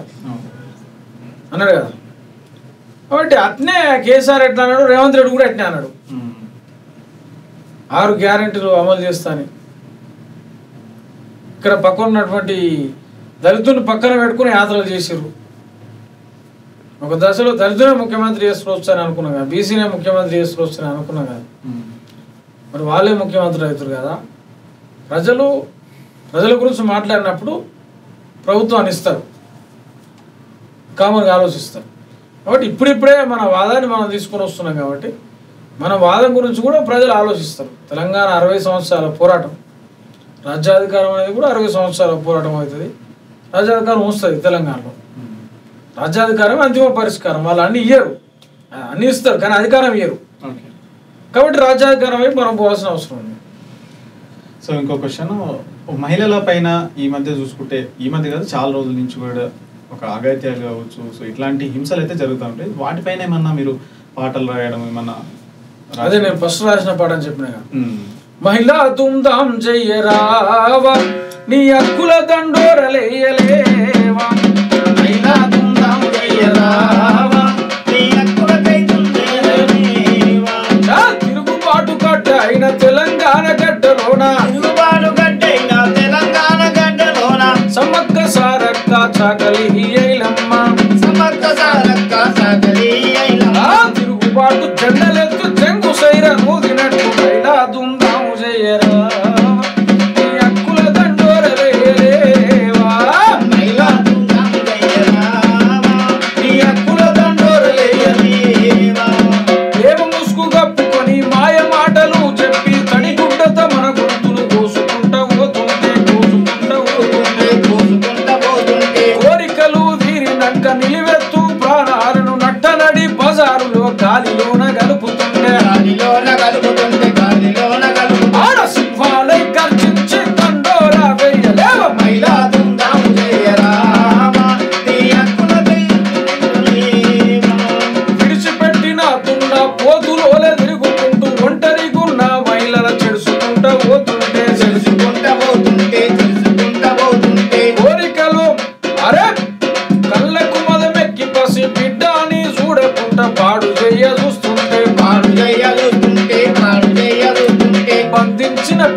మీద కాయ ఒరికి సంపినట్టు మహిళా ధూమ్ధాం చెయ్యరావా నీ అక్కుల దండోలు చెయ్యలేవా మహిళా ధూమ్ధాం చెయ్యరావా ఒక యుగాలను తరిమి వేయలేవు ఈ కామాంధుల భాగోతం పట్ట బయలు చేయనికి కామాదుల భాగోతం బట్ట బయలు చెయ్యనీకి ఆడమగ తేడలేని రాజ్యం స్థాపించని మహిళా ధూమ్ధాం చెయ్యరావా నీ అక్కుల దండోలు చెయ్యలేవా మహిళా ధూమ్ధాం చెయ్యరావా నీ అక్కుల దండోలు చెయ్యలేవా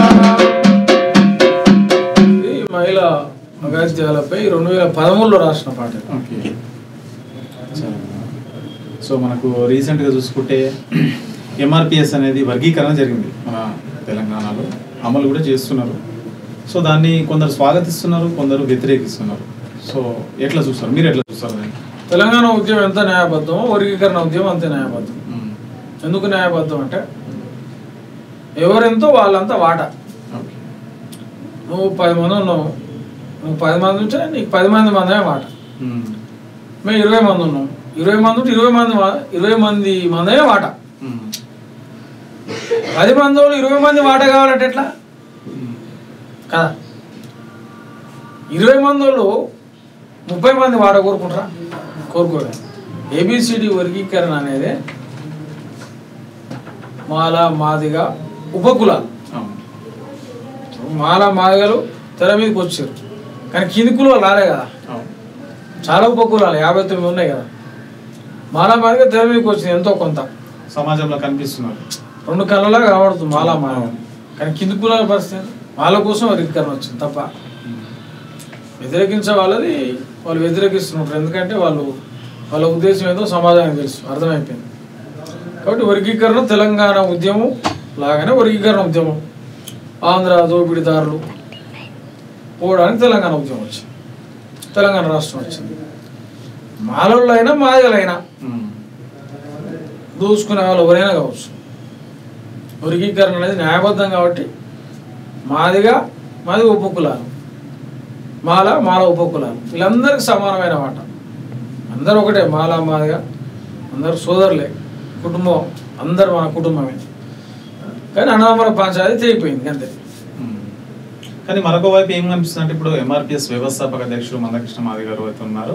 సో అతని చేత పకడ్బందీగా మాలా మాదిగలు విడదీశారు. ఈ పార్టీలు ఏవైతే ఉన్నాయో, ప్రధాన పార్టీలు ఏవైతే ఉంటాయో విడదీశారు, వీళ్ళు కలిసి ఉండకుండా విడదీశారు అనే కుట్ర జరిగిందని చెప్పేసి కూడా మందకృష్ణ పైన లేదు. మాల మహానాడు నాయకుడు ఉన్నాడు, అద్దెంకి దయాకర్ మాల, ప్రజా యుద్ధం ఒక గద్దరన్న మాల, అనేక మాలలు వర్గీకరణ పోరాటానికి సపోర్ట్ చేశారు. వాళ్ళు నిజం తెలుసు కాబట్టి చేశారు. వాళ్ళని చూస్తే వాళ్ళకి అర్థమైపోతుంది ముచ్చట. సో మనకు రీసెంట్గా మన తెలంగాణలో ఒక సంఘటన అయితే మనం అందరం చూసుంటాం. మార్వాడి గో బ్యాక్ అనే పెద్ద ఉద్యమం అయితే నడిచింది. సో అంటే ఇక్కడ ఉన్నటువంటి మార్వాడీలు ఎవరైతే ఉంటారో వాళ్ళని వెళ్ళగొట్టాలి, ఇక్కడ ఉన్నటువంటి వ్యాపారులకు పెద్ద ఎత్తున నష్టం కలుగుతుందని చెప్పేసి కూడా అంటారు. సో మీకు సామాజికంగా మీకు అవగాహన ఉంటుంది, సో వాటన్నిటిని చూస్తారు కాబట్టి సో ఎట్లా చూస్తారు దాన్ని? ఎందుకు మార్వాడి గో బ్యాక్ అనే ఉద్యమం వచ్చింది ఈ మధ్య? గో బ్యాక్ మార్వాడి ఇందిరా మీ దోపిడి, గో బ్యాక్ మార్వాడి ఇందిరా మీ దోపిడి, మా దక్షిణాది ప్రజలపై, మా దక్షిణాది ప్రజలపై, మా తెలంగాణ ప్రజలపై, మా తెలంగాణ ప్రజలపై మీ ఉత్తరాది దాడి ఏంది?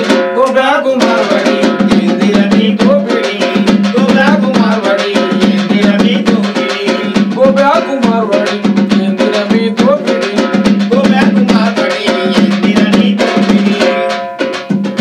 మా బట్టల షాపులన్నీ బుట్టల వేసుకుంటూ, బుట్టల వేసుకుంటూ, మా కిరాణా షాపులన్నీ కబ్జా చేసుకున్నారు, మా చాయి బండ్లన్నీ మీ అధీనంలో ఉంచుకుండ్రు, కింది నుండి మీది దాకా, మీది నుండి కింది దాకా,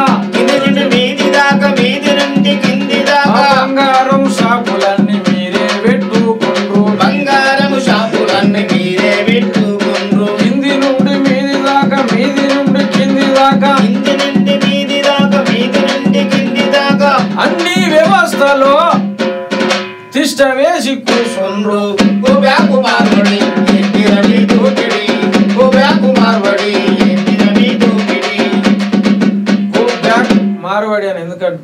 దోపిడీ చేస్తారు కాబట్టి అంటున్నాం. గో బ్యాక్ ఆంధ్ర ఎందుకన్నా దోసుకుంటారు కాబట్టి అన్నాం. మార్వాడి ఎక్కడి నుంచి వచ్చారు? గుజరాత్ నుంచి వచ్చారు, రాజస్థాన్ నుంచి వచ్చారు. ఎక్కడది? ఉత్తర భారతదేశం. అది దక్షిణ మన దేశమే కదా, మన దేశమే. తెలంగాణ ఆంధ్రప్రదేశ్ మన దేశం కదా, అవునా కదా? మరి వాళ్ళనే మనం సహించలేదు, వాళ్ళని సహిస్తామా? అంటే చట్టం ప్రకారం చూసుకుంటే ఎవరు ఎక్కడైనా వ్యాపారాలు చేసుకోవచ్చు.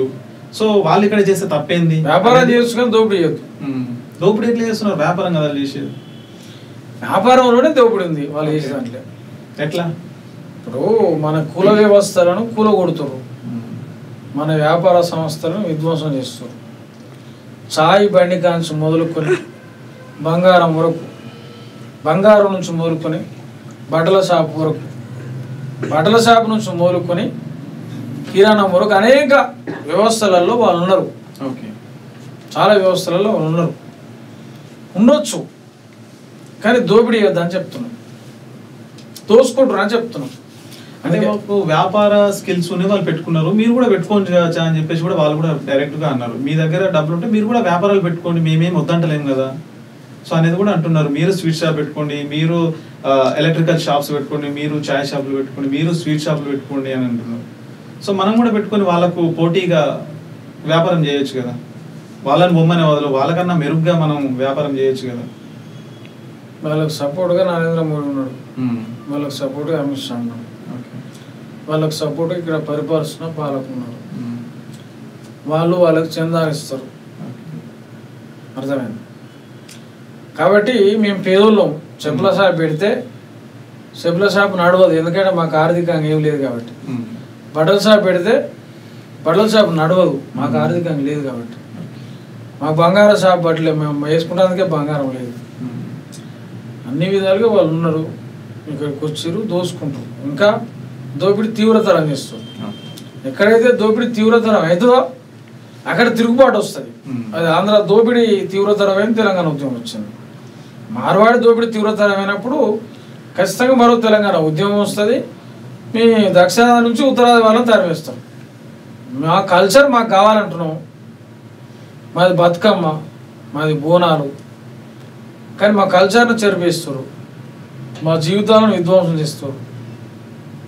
చాయ్ బండ్లు పెట్టుకొని, బంగారం పెట్టుకొని, బట్టల షాపులు పెట్టుకొని, కూలీలుగా మారి కంపెనీలలో, కార్ఖానాలలో మేము ఉండాల్సిన జనాభా మేము 90% ఉండాలి, కానీ మీరే 90% ఉంటారు.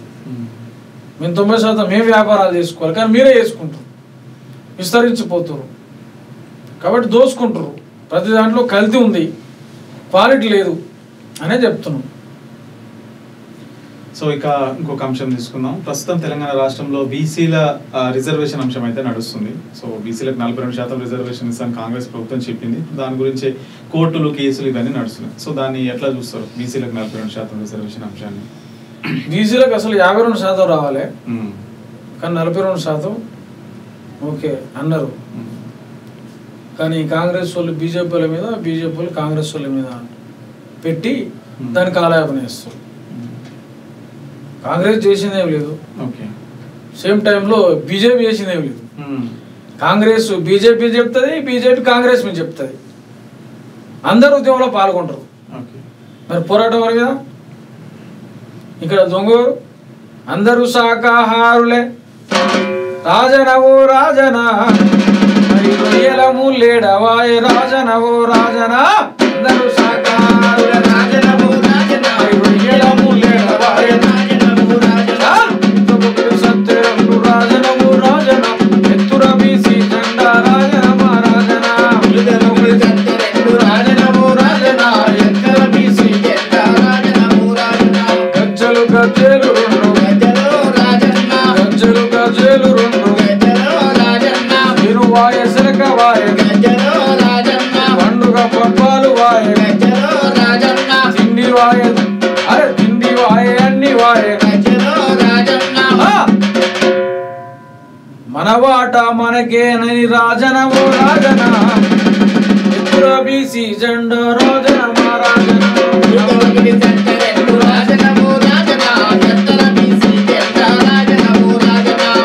దీనికి కూడా తెలంగాణ ఉద్యమం రావాలి.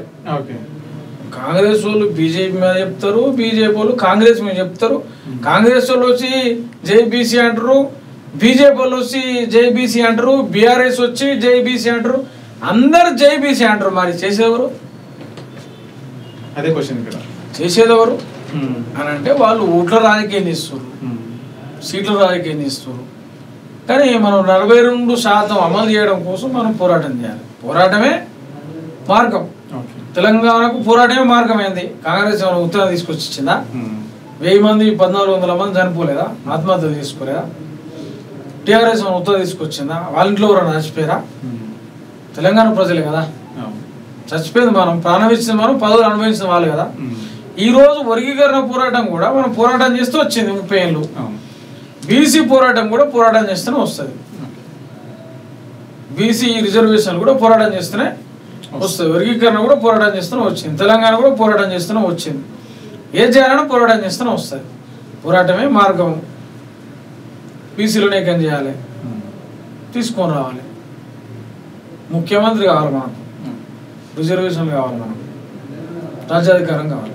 సో ఇందాక మీరు మాట్లాడుతూ ఓటు రాజ్యాధికారం అన్నారు. సో ఎట్లా వస్తుంది? ఓటుతో రాజ్యాధికారం గురించి నాకు మాట్లాడు కదా, రాజ్యాధికారం ఎట్లా వస్తుంది? ఇవ్వండి అని అడుగుతున్నారు మీరు. సో ఎట్లా సాధ్యమవుతుంది రాజ్యాధికారం? అదే ఇప్పుడు ఓటు చేద్దాన్ని చేయాల్సినటువంటి అవసరం ఉంది. అనేక మంది ముందుకు వచ్చారు, మన ముందుకు చాలా మంది. ఇప్పుడు ఒకరోజు వెనకటి కాలములో ఓటు రాజులకే ఉండేదంట, ప్రజలందరూ వాళ్ళ కింద బందీలుగా బతికిరంట. ఆ చీకటి యుగములోనే అంబేద్కర్ పుట్టేనంట, ఆకలి అవమానాలను అధిగమించి నిలిసేనంట. బానిస బతుకెన్నాళ్ళని పరిగీసి, బానిస బతుకెన్నాళ్ళని బతుకంతా పోరాడి ఓటు హక్కు మరలకిచ్చి స్వతంత్రులుగా చేసినాడు. ఓటంటే తెల్ల కాగితం కాదురా, ఓటంటే కంప్యూటర్ బటను కాదురా, ఓటంటే తెల్ల కాగితం కాదురా, ఓటంటే కంప్యూటర్ బటను కాదురా, ఓటంటే 1000 రూపాయల నోటు కాదురా, ఓటంటే చీపు లీటరు మందు కాదురా, ఓటంటే 1000 రూపాయల నోటు కాదురా, ఓటంటే చీపు లీటరు మందు కాదురా. నీ ఓటే రాజ్యమేల సీట్ అయిందిరా, నీ ఓటే రాజ్యమేల సీట్ అయిందిరా, నమ్ముకుంటే నీ బతుకు అనమోరా, ఓటంటే తెల్ల కాగితం కాదురా, ఓటంటే కంప్యూటర్ బటను కాదురా, ఓటంటే తెల్ల కాగితం కాదురా, ఓటంటే కంప్యూటర్ బటను కాదురా. నీ ఓటే ఎమ్మెల్యే మంత్రి అయింది చూడరా, నీ ఓటే చట్టాలు శాసనాలు చేసేరా, నీ ఓటే చట్టాలు శాసనాలు చేసేరా, నీ ఓటే చట్టాలు శాసనాలు చేసేరా, నీ ఓటే ఎంపీ ప్రధానమంత్రి అయ్యేరా, నీ ఓటే భారత రాజ్యాంగం నడిపెరా, నీ ఓటే భారత రాజ్యాంగాన్ని నడిపెరా, నీ ఓటే భారత రాజ్యాంగాన్ని నడిపెరా. గుడిసెలో నా పేద తల్లి ఓటు ఒకటేరా, గుడిసెలో ఉన్నటువంటి తల్లి ఓటు ఒకటే, విడ్మా వాళ్ళ తల్లి ఓటు ఒకటే. అర్థమైందా? ఎందుకు గుర్తు చేస్తున్నంటే సమాజం రూపాంతరం చెందింది. వెపన్ బట్టి యుద్ధం చేసినంతకాలం యుద్ధం చేసి వసూలు పాస్తూ. ఇడ్మా తల్లికి ఓటు ఉంది, ఆమె తుపాయి పట్టలేదు ఇప్పుడు ప్రస్తుతం కదా. ఇడ్మాకు సంబంధించిన అక్క ఓటు ఉంది, తుపాయి పట్టలేదు. ఆ గుడిసెలో ఉన్నటువంటి ఓటు ఆ పేదరాలకు ఓటు ఒకటే, బంగ్లాలో ఉన్నటువంటి రానికి కూడా ఓటు ఒకటే. కాబట్టి ఈ ఓటు విప్లవాన్ని సృష్టించాలని చెప్తాము. ఎందుకు దీన్ని గుర్తు చేస్తున్నామంటే ఇప్పుడు బొంత పురుగు చీతకొక చిలుకగా మారింది. బొంత పురుగు లాగానే ఉంటే అక్కడ మరణించి ఆగిపోతుంది. అది మరణించి చీతకొక చిలుకగా మారినప్పుడు అది కొత్తగా రూపాంతరం చెందుతుంది. గద్దరన్న చెప్పినటువంటి విషయం చెప్తున్నాను, బ్యాలెట్ బుల్లెట్ అని. దశలో యుద్ధం చేసినాం, కానీ ఆ యుద్ధం అక్కడ తీవ్రతరమైనప్పుడు వసూలు బాస్తున్నప్పుడు మళ్ళీ మన ఓటు అనే వ్యసంతో ఓటు విప్లవాన్ని సృష్టించి ఆ పరిపాలకులను గద్దె దించినప్పుడు, రాజ్యాధికారం తీసుకొచ్చినప్పుడు అది ఏ రూపంలో అయినా రాని రాజ్యాధికారం. తూటా రూపంలో వస్తారు వాళ్ళు అంటారు, ఓటు రూపంలో వస్తారు మనం అంటాం. అది ఓటు రూపంలో వచ్చినా తూట రూపంలో వచ్చినా ఏ రూపంలో వచ్చినా కూడా రాజ్యాధికారం అనేది మనకు రావాలి. అది ఇప్పుడున్న పరిస్థితుల్లో ఖచ్చితంగా యుద్ధం చేయలేనటువంటి వాళ్ళు ఓటు రూపంలో ఓటు వేసి రాజ్యాన్ని కూలగొట్టే శక్తి ఉన్నది. ఆ ఓటు వెఫన్గా మారుతుంది. మారుతున్న భారతదేశ పరిస్థితులను బట్టి ఓటు వెఫన్గా చేసుకొని ఆ ఓటుతోటి రాజ్యాధికారం తీసుకొచ్చి వాళ్ళ రాజ్యాన్ని కూల్చే అవకాశం మనకు ఉన్నది. కాబట్టి బహుజన మన బతికెన్నడు మారురం, బహుజన మన బతికెన్నడు మారురం, మహాజన మన రోజులెన్నడొచ్చురో, మహాజన మన రోజులెన్నడొచ్చురా. జెండాలు మూసిన జనమును పోగేసిన, జెండాలు మోసిన జనములు పోగేసిన, దండాలు పెట్టిన ప్రజలను కూడగట్టిన, జెండాలు పెట్టిన ప్రజలను కూడగట్టిన, కరపత్రం పంచిన కరపత్రం పంచిన పోషలది కేసిన, వచ్చిందని మైకు పెట్టి ముక్కుకున్న బహుజన మన బతికెన్నడు మారురం, మహాజన మన రోజులెన్నడొచ్చురా. 70 ఏళ్ళ స్వతంత్రం అంత ఒట్టి అబద్ధం, 70 ఏళ్ల స్వతంత్రం అంత ఒత్తి అబద్ధం, పదవుల వేట తప్ప ప్రజాస్వామ్యం ఎక్కడిది, పదవుల వేట తప్ప ప్రజాస్వామ్యం ఎక్కడిది. అయ్యదిగితే కొడుకెక్కి ఆస్తులన్నీ పెంచుకుండ్రు, అందిన కాడి కల్లా దోసుకొని దాసుకుండ్రు. బహుజన మన బతికెన్నడు మారురా, మహాజన మన రోజులెన్నడొచ్చురా. ఓటు విప్లవం రావాలి. అంతిమంగా ఓటు విప్లవం రావాలి. దేశంలో ఈ రాష్ట్రంలో భారత రాజ్యాంగాన్ని కాపాడుకోవాలి. భారత రాజ్యాంగంలో జీవించే హక్కు ఉంది, స్వేచ్ఛ ఉంది, సమానత్వం ఉంది. ఈరోజు ఈ భారత రాజ్యాంగాన్ని రక్షించుకోవాలి. అసలు భారత రాజ్యాంగమే కనుమరుగైపోయే ప్రమాదం ఉన్నది. దానికి ఓటు విప్లవాన్ని సృష్టించి ఎవరైతే భారత రాజ్యాంగాన్ని లేకుండా వేయాలనుకుంటారో, అంటే స్వేచ్ఛ లేకుండా వేయడం అంటే చంపడం అంటే కాల్చడం అంటే ఇంకేదో వేయడం అంటే, ఇప్పుడు సింపుల్గా చెప్పినా నీకు, 9 సంవత్సరాల పిల్లగాడు నీళ్ళు తాగిండు, ఆయన ఏం పాపం చేసినట్టు, ఏం నేరం చేసిండు? మరి ఆయన చంపిరుగా. వాడు బుల్లెట్ నడుపుకుంటూ పోయినా చేతులు ఎరగొట్టారు కదా. వాడు గుర్రం ఎక్కిండు, సవారీ చేసిండు, దళితుడు చేస్తారని చెప్పి చంపిరు కదా. అత్యాచారాలు చేసిరు కదా, రకరకాలుగా చేసిరు కదా, ఇవన్నీ చేసిరు కదా. మీరు వీళ్ళు ఎట్లా చేసారు? సామాన్యమైన ప్రజలు వాళ్ళంతా. వాళ్ళు పోయి తుపాకి పట్టినోళ్ళు కాదు, వాళ్ళు పోయి గొడ్డలు పట్టినోళ్ళు కాదు, వాళ్ళు సామాన్యమైన ప్రజలే. మరి ఈ సామాన్యమైన ప్రజలు హత్యగా హింసపడుతున్నారు కదా, చచ్చిపోతున్నారు కదా. దీనికి కారణం ఏంది? దీనికి మూలం ఏంది? ఎవరు? ప్రేమిస్తే చంపారు కదా మిర్యాలగూడల. ఆయన పేరేం పేరు? ప్రణయ్. మొన్న చంపారు కదా ఒక ఆయన. దీనికి కారణం ఏంది? ఇదంతా కూడా పరిపాలిస్తున్నటువంటి పరిపాలకులు యొక్క ధర్మం, మన ధర్మం. అంతేందుకు రీసెంట్గా ఒక ఒకటి వచ్చింది, సుప్రీంకోర్టు న్యాయమూర్తి గవాయి గారి మీద బూటు దాడి జరిగింది. అసలు సుప్రీంకోర్టు న్యాయవాదికే ఈరోజు రక్షణ లేకుండా అయింది. సామాన్యమైన ప్రజలకు రక్షణ ఉందా? మరి ఏం చేయాలి? రాజ్యాంగం ప్రమాదం ఉందా లేదా? ఉన్నది కదా. కాబట్టి ఈ రాజ్యాంగాన్ని రక్షించుకోవాలి. ఓటు అనే విప్లవంతో రాజ్యాధికారం తీసుకొని రావాలి. గద్దర్ లాంటి వాళ్ళు, కృష్ణమాదిగ లాంటి వాళ్ళు, ఎంతోమంది మేధావులు చెప్పినటువంటి పూలే అంబేద్కర్, డాక్టర్ బిఆర్ అంబేద్కర్, కాంచీరామ్, వీళ్ళ అడుగుజాడల్లో, కారల్ మార్క్స్, వీళ్ళ అడుగుజాడల్లో 100% రాజ్యాధికారం తేవాలి. ఎట్లా వీలైతే అట్లా తీసుకొని రావాలి. సో ఫైనల్గా చెప్పండి, సురేష్ మహాజన భవిష్యత్ కార్యాచరణ ఏంటి? ఏం కావాలనుకుంటున్నారు? ఏం చేయబోతున్నారు? భవిష్యత్ కార్యాచరణ రాజ్యాధికారమే.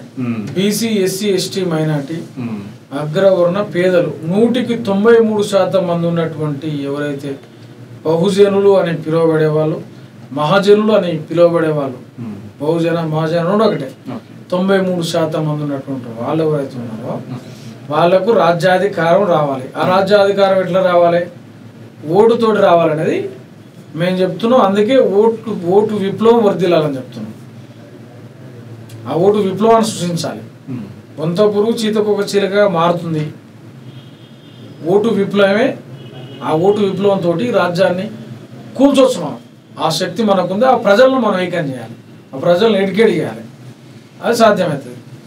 ఈరోజు అందరూ మీడియా కోసం మాట్లాడుతున్నారు. ఫలాను నక్సలైట్ చచ్చిపోయిందంటే ఈ పని చేసిండు, ఆ పని చేసిండు, ఈ పని చేసిండు, ఆ పని చేసిండు, ఈ పని చేసిండు అని చెప్పి ఆ మీడియాలో ఇచ్చిందే ఇచ్చి కొన్ని టీవీలు ఉన్నాయి. అవి దరిద్రమైన టీవీలు ఉన్నాయి కొన్ని ఇలా సోషల్ మీడియాలో. అందులో ఏముండదు లోటోపీసు. ఇచ్చిందే ఇచ్చి ఇటుమా ఇటు అటు పోయిండు, ఆయన ఇటు పోయిండు, ఈయన ఇటు పోయిండు అని చెప్పి ఆ ఇటుమా అంటే ఆయన చచ్చిపోయేదాకా ఇచ్చిరారు. ఏమైనా ఉపయోగం ఉందా వాళ్ళ ద్వారా? సరే, మన క్యూ న్యూస్ అంటే తెలంగాణ రాష్ట్రంలో గొప్ప పాత్ర వహించి నేను ఓపెన్ చెప్పగలుగుతాను. ప్రతిపక్షమే లేనప్పుడు ఏ పూసో అన్న పాట తీర్మానమాలన్న మాట లాగా కొనసాగింది ఒక దశలో. దాన్ని ఇంకా ఆడలేము. కొన్ని సోషల్ మీడియాలు ఉన్నాయి. ఆ సోషల్ మీడియాలు వాడు చచ్చేదాకా, ఆ వ్యక్తి చచ్చిపోయేదాకా అవి దింపుడు గలం చేసేదాకా మరి ఎందుకు చంపిరా అని అడిగేటోడు ఉండడా? కాబట్టి ఈ సమస్యలు ప్రజల సమస్యలు ప్రజల మధ్యలోకి పోయినప్పుడే పరిష్కారం అవుతాయి. సోషల్ మీడియాలలో ఈ టీవీల కోసం దానికోసం కాదు. సోషల్ మీడియాలో పోజులిచ్చే వాళ్ళ కోసం, వాళ్ళ ద్వారా కూడా ఏం జరగదు. తెలంగాణ రాష్ట్రంలో లక్షలాది మందిని కదిలించే పాటగా గద్దర్ లాంటి వాళ్ళు వచ్చారు, ఎంతోమంది నిమ్మలక్క లాంటి వాళ్ళు వచ్చారు, ఏపూరు సోమన్ లాంటి వాళ్ళు, జయరాజన్ లాంటి వాళ్ళు, రకరకాల కవులు కళాకారులు ఎంతోమంది పోరాటం చేశారు. ఈరోజు నా పాట ఒకటే, నా పాట రాజ్యాధికారానికి బాట. నాకు సాధన అయితే చేస్తా, సాధన చేయను, తెలిసిందే చెప్తా, తెలుసుకొని చెప్తా, సాధన అయితే చేస్తా. అంటే ఓటు విప్లవం చేయాలనేది నాకు అది సాధన అయితే అదే చేస్తాం. ఓటు విప్లవంతో రాజ్యాంగ రక్షణ కోసం, రాజ్యాధికారం కోసం ప్రజాయుద్ధ నౌక గద్దర్ అన్న వారసత్వంలో, మందకృష్ణ మాదిగన్న గారి నాయకత్వంలో 100% ముందుకు పోతాం, రాజ్యాధికారం సాధించుకుంటాం. సో త్వరలో తెలంగాణ రాష్ట్రంలో స్థానిక సంస్థలు అయితే ఎన్నికలు జరుగుతున్నాయి. ఏం చెప్తారు మహాజనులకు? అదే ఓట్లు అమ్ముకోవద్దని చెప్తాం. ఓటును నమ్ముకుంటే రాజ్యం మన చేతికి వస్తుంది, అమ్ముకుంటే వాళ్ళ చేతికి పోతుంది కదా. ఓటు అనేది ఒకప్పుడు ఓటే లేదు. వాని బూట్ కార్డు ఉన్నాం మనం, వాడు మన ఓటు కార్డుకి వస్తుండు. ఎట్లా వస్తుండు? ఆ ఓటును డాక్టర్ బిఆర్ అంబేద్కర్ గారు ఒక ఆయుధంగా మన చేతికి ఇచ్చిండు. ఆ ఓటు లేనప్పుడు నువ్వేం చేసినావు? అయ్యా నీ బాంచని కాలు మొక్తా, నీ దండం పెడతా, నీకు సలాం అని చెప్పి వెనక తాటాకు ముందు ముంత ఇట్లా పోయినావు. కానీ ఈరోజు ఇట్లా పోతున్నావు. కారణం ఏంటి? బాబాసాహెబ్ ఇచ్చినటువంటి రాజ్యాంగం ఓటకే కదా. రాజ్యాంగాన్నే సృష్టించుకున్నాం మనం, ఓటునే సృష్టించుకున్నాం మనం. మరి బూటు కార్డు ఉన్నటువంటి వాళ్ళందరూ వాళ్ళనే ఓటు కార్డుకు వచ్చి స్టడీ చేసినామంటే రాజ్యాంగాన్ని తయారు చేసుకున్నటువంటి మనం రాజ్యాధికారం తీసుకోలేమా? ఎందుకంటే కాలంలో ఓటు రాజులకే ఉండేదట, ప్రజలందరూ వాళ్ళ కింద బానిసలుగా బతికేదట. ఆ చీకటి యుగంలో అంబేద్కర్ పుట్టాడు, ఈ చీకటి యుగంలో కృష్ణమాదిగ లాంటి వాళ్ళు పుట్టినాయని చెప్తాను. ఓకే అన్న, మనకు ఇక కవులు కావచ్చు, గాయకులు కావచ్చు, మనకు గొప్ప గొప్ప వ్యక్తులు అయితే ఉన్నారు. సో నేను వరుసగా కొంత పేర్లు అయితే చెప్తాను. సో వాళ్ళ పాట ఒకటి మీరు పాడండి. సో మొదటగా గద్దరన్న గారి పాట. అమ్మా తెలంగాణమా ఆకలికి గెలగానమా, అమ్మ నీకు వందనాలమ్ము కమ్మని ప్రేమానిదమ్ము, ఎడ్డొల్లా మట్టి చిప్పవో కాయిదొల్లా కండ్ర కొట్టలివు. గోరెంటి వెంకన్న గారు. గల్లీ చిన్నది గరీబోల కథ పెద్దది, తానున్న ఇల్లు గిల్లి కోట్ల కన్నా చిన్నగున్నాయో. గల్లీ చిన్నది ఆదరేక డబ్బలు, గల్లీ చిన్నది గరీబోల కథ పెద్దది, తానున్న ఇల్లు గిల్లి కోట్ల కన్నా చిన్నగున్నాయో. గల్లీ చిన్నది. గూడ అంజన్న గారు. ఊరు మనదిరా, ఈ వాడ మనదిరా, పల్లె మనదిరా, మనం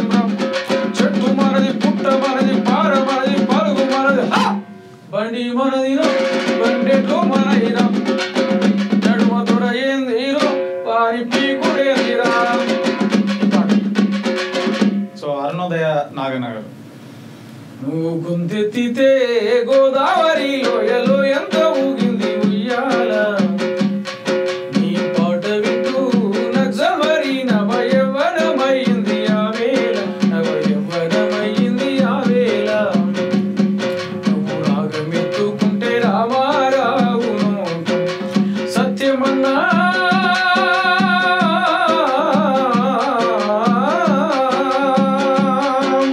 సత్యమన్నా నీ ఆట పాట ఎక్కువ పెట్టిన పాటి తూట. నువ్వు గొంతెత్తితే యోచన రాసినది నాగనబాయడం రామారావణ మీద అరుణోదయ రామారావు మీద. విమలక్క. చలో ధూమ్ధాం తెలంగాణ జాతరొచ్చెరా, చలో ధూమ్ధాం తెలంగాణ జాతరొచ్చెరా. మత్తడి తుంకి ఎలుగు తన్నుకొని పారినట్లు, మత్తడి తుంకి ఎలుగు తన్నుకొని పారినట్టు ఆ నెత్తిన బోరమెత్తి శివసత్తులు తుంకినట్టు. ధూమ్ధాం చలో ధూమ్ధాం, చలో ధూమ్ధాం తెలంగాణ జాతరొచ్చెరా, చలో ధూమ్ధాం తెలంగాణ జాతరొచ్చెరా. ఈ పాట. సో వంగపండు గారు. ఏం పిల్లడు రామోత్సవం, ఈ పిల్లడు ఇలా మోస్తావా, ఏం పిల్లడు ఏం పిల్లడు ఇలా మోస్తావా, ఏం పిల్లడు. ఇలా మోస్తావా, శ్రీకాకుళం బల శ్రీకాకుళం బల శ్రీకాకుళం బల శ్రీకాకుళం చల్ శ్రీకాకుళం ఈ పిల్లడు ఇలా మోస్తావా, ఏం పిల్లడు ఇలా మోస్తావా, పిల్లడు. ఇలా మోస్తావా. సో ఎర్ర ఉపాధి గారు. మాదిగ మహావీరులారం అది చముని వారసులారం, మాదిగ వీరులారా ఆది జంబుని వారసులారా, అలు పెరగని తీరులారా అసుములు బాసిన వరులారా. అల్పెరగని వీరులారా అసుములు బాసిన వరులారా, తూర్పున ఒడిసెటి పొత్తుల వెలుగులు కొడుకులో, మార్పుకై నడిసెటి ఉద్యమ బాటలు బిడ్డలో. మాదిగ మహావీరులారా ఆది జంబుని వారసులారా, మాదిగ మహావీరులారా ఆది జంబుని వారసులారా.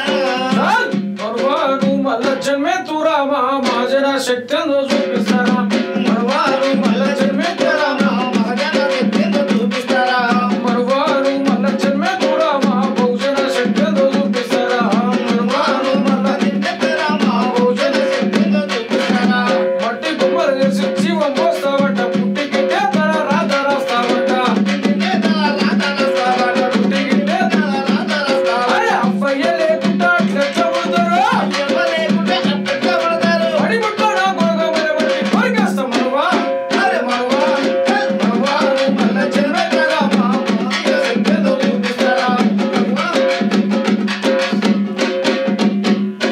ఎర్రగోపాల పాటలు.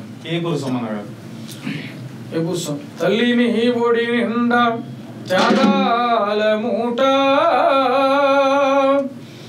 పల్లెని బ్రతుకంతా ఉద్యమాల బాట. గాయాల గుండె నిండా ఎత్తను పోరాట జెండా, అనుపన్నది ఎరగకుండా కదిలెను నా నల్లగొండ.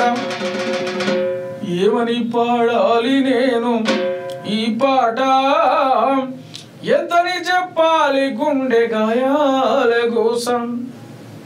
సో పాటమ్మ భిక్షపతి గారు. నిన్ను విడిచి ఉండలేనమ్మా ఓ పాటమ్మ, ఎన్నడూ మరచిపోనమ్మో నా పాటమ్మ. ప్రతి మదిలోన మెదులుతుంటావో పాటమ్మ, నా ఎదలోన పదిలంగుంటావో పాటమ్మ. సో జయరాజ్ గారు ఫైనల్ గా. నాయనా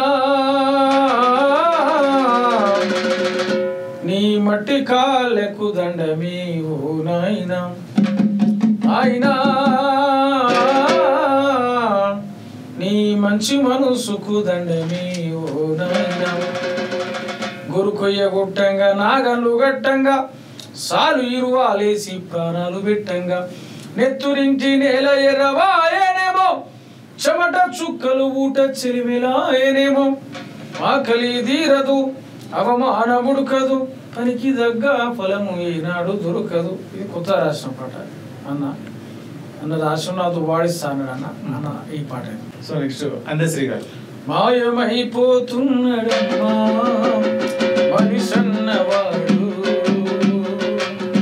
మచ్చుకైనా లేడు చూడు మానవత్వం ఉన్నవాడు నూటికో కోటికో ఒక్కడే ఒక్కడు జాడ ఉన్నాడు గాని కంటికి కనరాడు.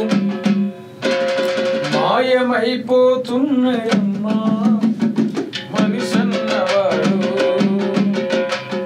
మచ్చుకైనా లేడు చూడు మానవత్వం ఉన్నవాడు. నెక్స్ట్ సుఖరామ సాగర్ పాట. వాదమైది చూదమా ఎవరికొవరు సద్దమా వాదమైది చూదమా ఎవరికొవరు సద్దమా వాదమైది చూదమా ఎవరికొవరు సద్దమా వాదమైది చూదమా ఎవరికొవరు సద్దమా ఎవరికొవరు సద్దమా ఏకమైపోదమా ఎవరికొవరు సద్దమా ఏకమైపోదమా వాదమైది చూదమా. సో అన్న చెప్పండి, మనకు అంబేద్కర్ గారి ఫోటో ఏదైతే ఉంటుందో మనకు కరెన్సీ నోట్ల పైన ముద్రించాలని చెప్పేసి పెద్ద ఉద్యమం అయితే నడుస్తుంది. సో అదొకటి. ఇంకోటి రాజ్యాంగాన్ని అంటే మన రాజ్యాంగాన్ని దేశ రాజ్యాంగాన్ని పాఠ్య పుస్తకాల్లో చేర్చాలని చెప్పేసి అదొక ఉద్యమం కూడా నడుస్తుంది. సో దాని గురించి చెప్పండి అన్న. అది కరెన్సీ నోటుపై అంబేద్కర్ ఫోటో ముద్రించాలని జేరుపోతుల పరశురామన్న గారి నాయకత్వంలో వెనుమజాల నుంచి మొదలై గల్లీ నుంచి ఢిల్లీ వరకు చేరుకున్నది. ఆ ఉద్యమంలో కూడా మేము ఉన్నాం, మా పాట ఉన్నది. అదే సమయంలో భారత రాజ్యాంగాన్ని పాఠ్య పుస్తకాల్లో 6వ తరగతి నుంచి 10వ తరగతి వరకు పాఠ్య పుస్తకాల్లో పెట్టాలి. ఆ భారత రాజ్యాంగాన్ని విద్యార్థులకు చదువుకునే విధంగా అందించాలని రాజ్యాంగ వంజన జేబీ మహాసేన నుంచి ఒక పెద్ద యాత్ర జనవరి 26 తారీఖు నుంచి మొదలవుతుంది. 100 రోజులు అది కొనసాగుతుంది. పెద్ద ఎత్తున మూమెంట్ రాబోతుంది. ఆ ఉద్యమానికి నా పాట ఉంటుంది. కరెన్సీ అంబేద్కర్ ఫోటో ముద్రించాలనే ఉద్యమానికి నా పాట ఉన్నది. రాయాల్సి ఉన్నది, రాస్తాం, తీసుకొస్తాం. అది రాజ్యాంగానికి సంబంధించినటువంటి రాజ్యాంగాన్ని పాఠ్య పుస్తకాల్లో పెట్టాలనే ఉద్యమానికి కూడా మన పాట ఉన్నది. ఆ ఉద్యమానికి మేము మద్దతు ఇస్తున్నాం. సో అన్నతో పాటు మిగతా కళాకారులు కూడా వచ్చారు, కళా బృందం కూడా వచ్చారు. డప్పు నరేష్ అన్న అని. సో డప్పు అద్భుతంగా వాయిస్తాడు, ఇప్పటిదాకా మాకైతే వాయించాడు. ఒకసారి వాయించాడు అన్న.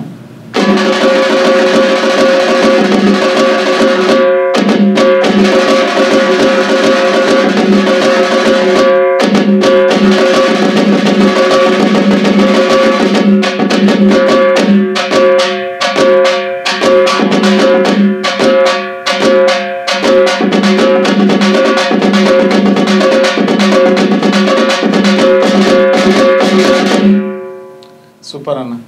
సో మీరు మీ తేజ అన్న. తేజ. సో సింగర్స్ కదా? Singer chorus. ఓకే. మీ పేరు అన్న? నా పేరు కాసిం. ఓకే. సో ఎండి కాసిం.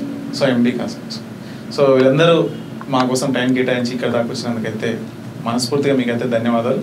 సో ఇది ప్రజాకవి, గాయకుడు, మహాజన గలం వ్యవస్థాపక అధ్యక్షుడు సురేష్ మహాజన గారితో స్పెషల్ ఇంటర్వ్యూ. చూస్తూనే ఉండండి క్యూ న్యూస్. నేను రాజు. మీ వ్యాపారం అభివృద్ధి కావాలని కోరుకుంటున్నారా? అయితే వెంటనే క్యూ న్యూస్ని సంప్రదించండి. Schools, colleges, banks, shops, office promotions, land promotions, political promotions, restaurant promotions, hospital promotions, పుట్టినరోజు వేడుకలు, శుభకార్యాలు, వ్యాపారాలు ఏవైనా, సందర్భం ఏదైనా ఇప్పుడే క్యూ న్యూస్ ద్వారా తెలియజేయండి. మీ వ్యాపారాన్ని అభివృద్ధి చేసుకోండి.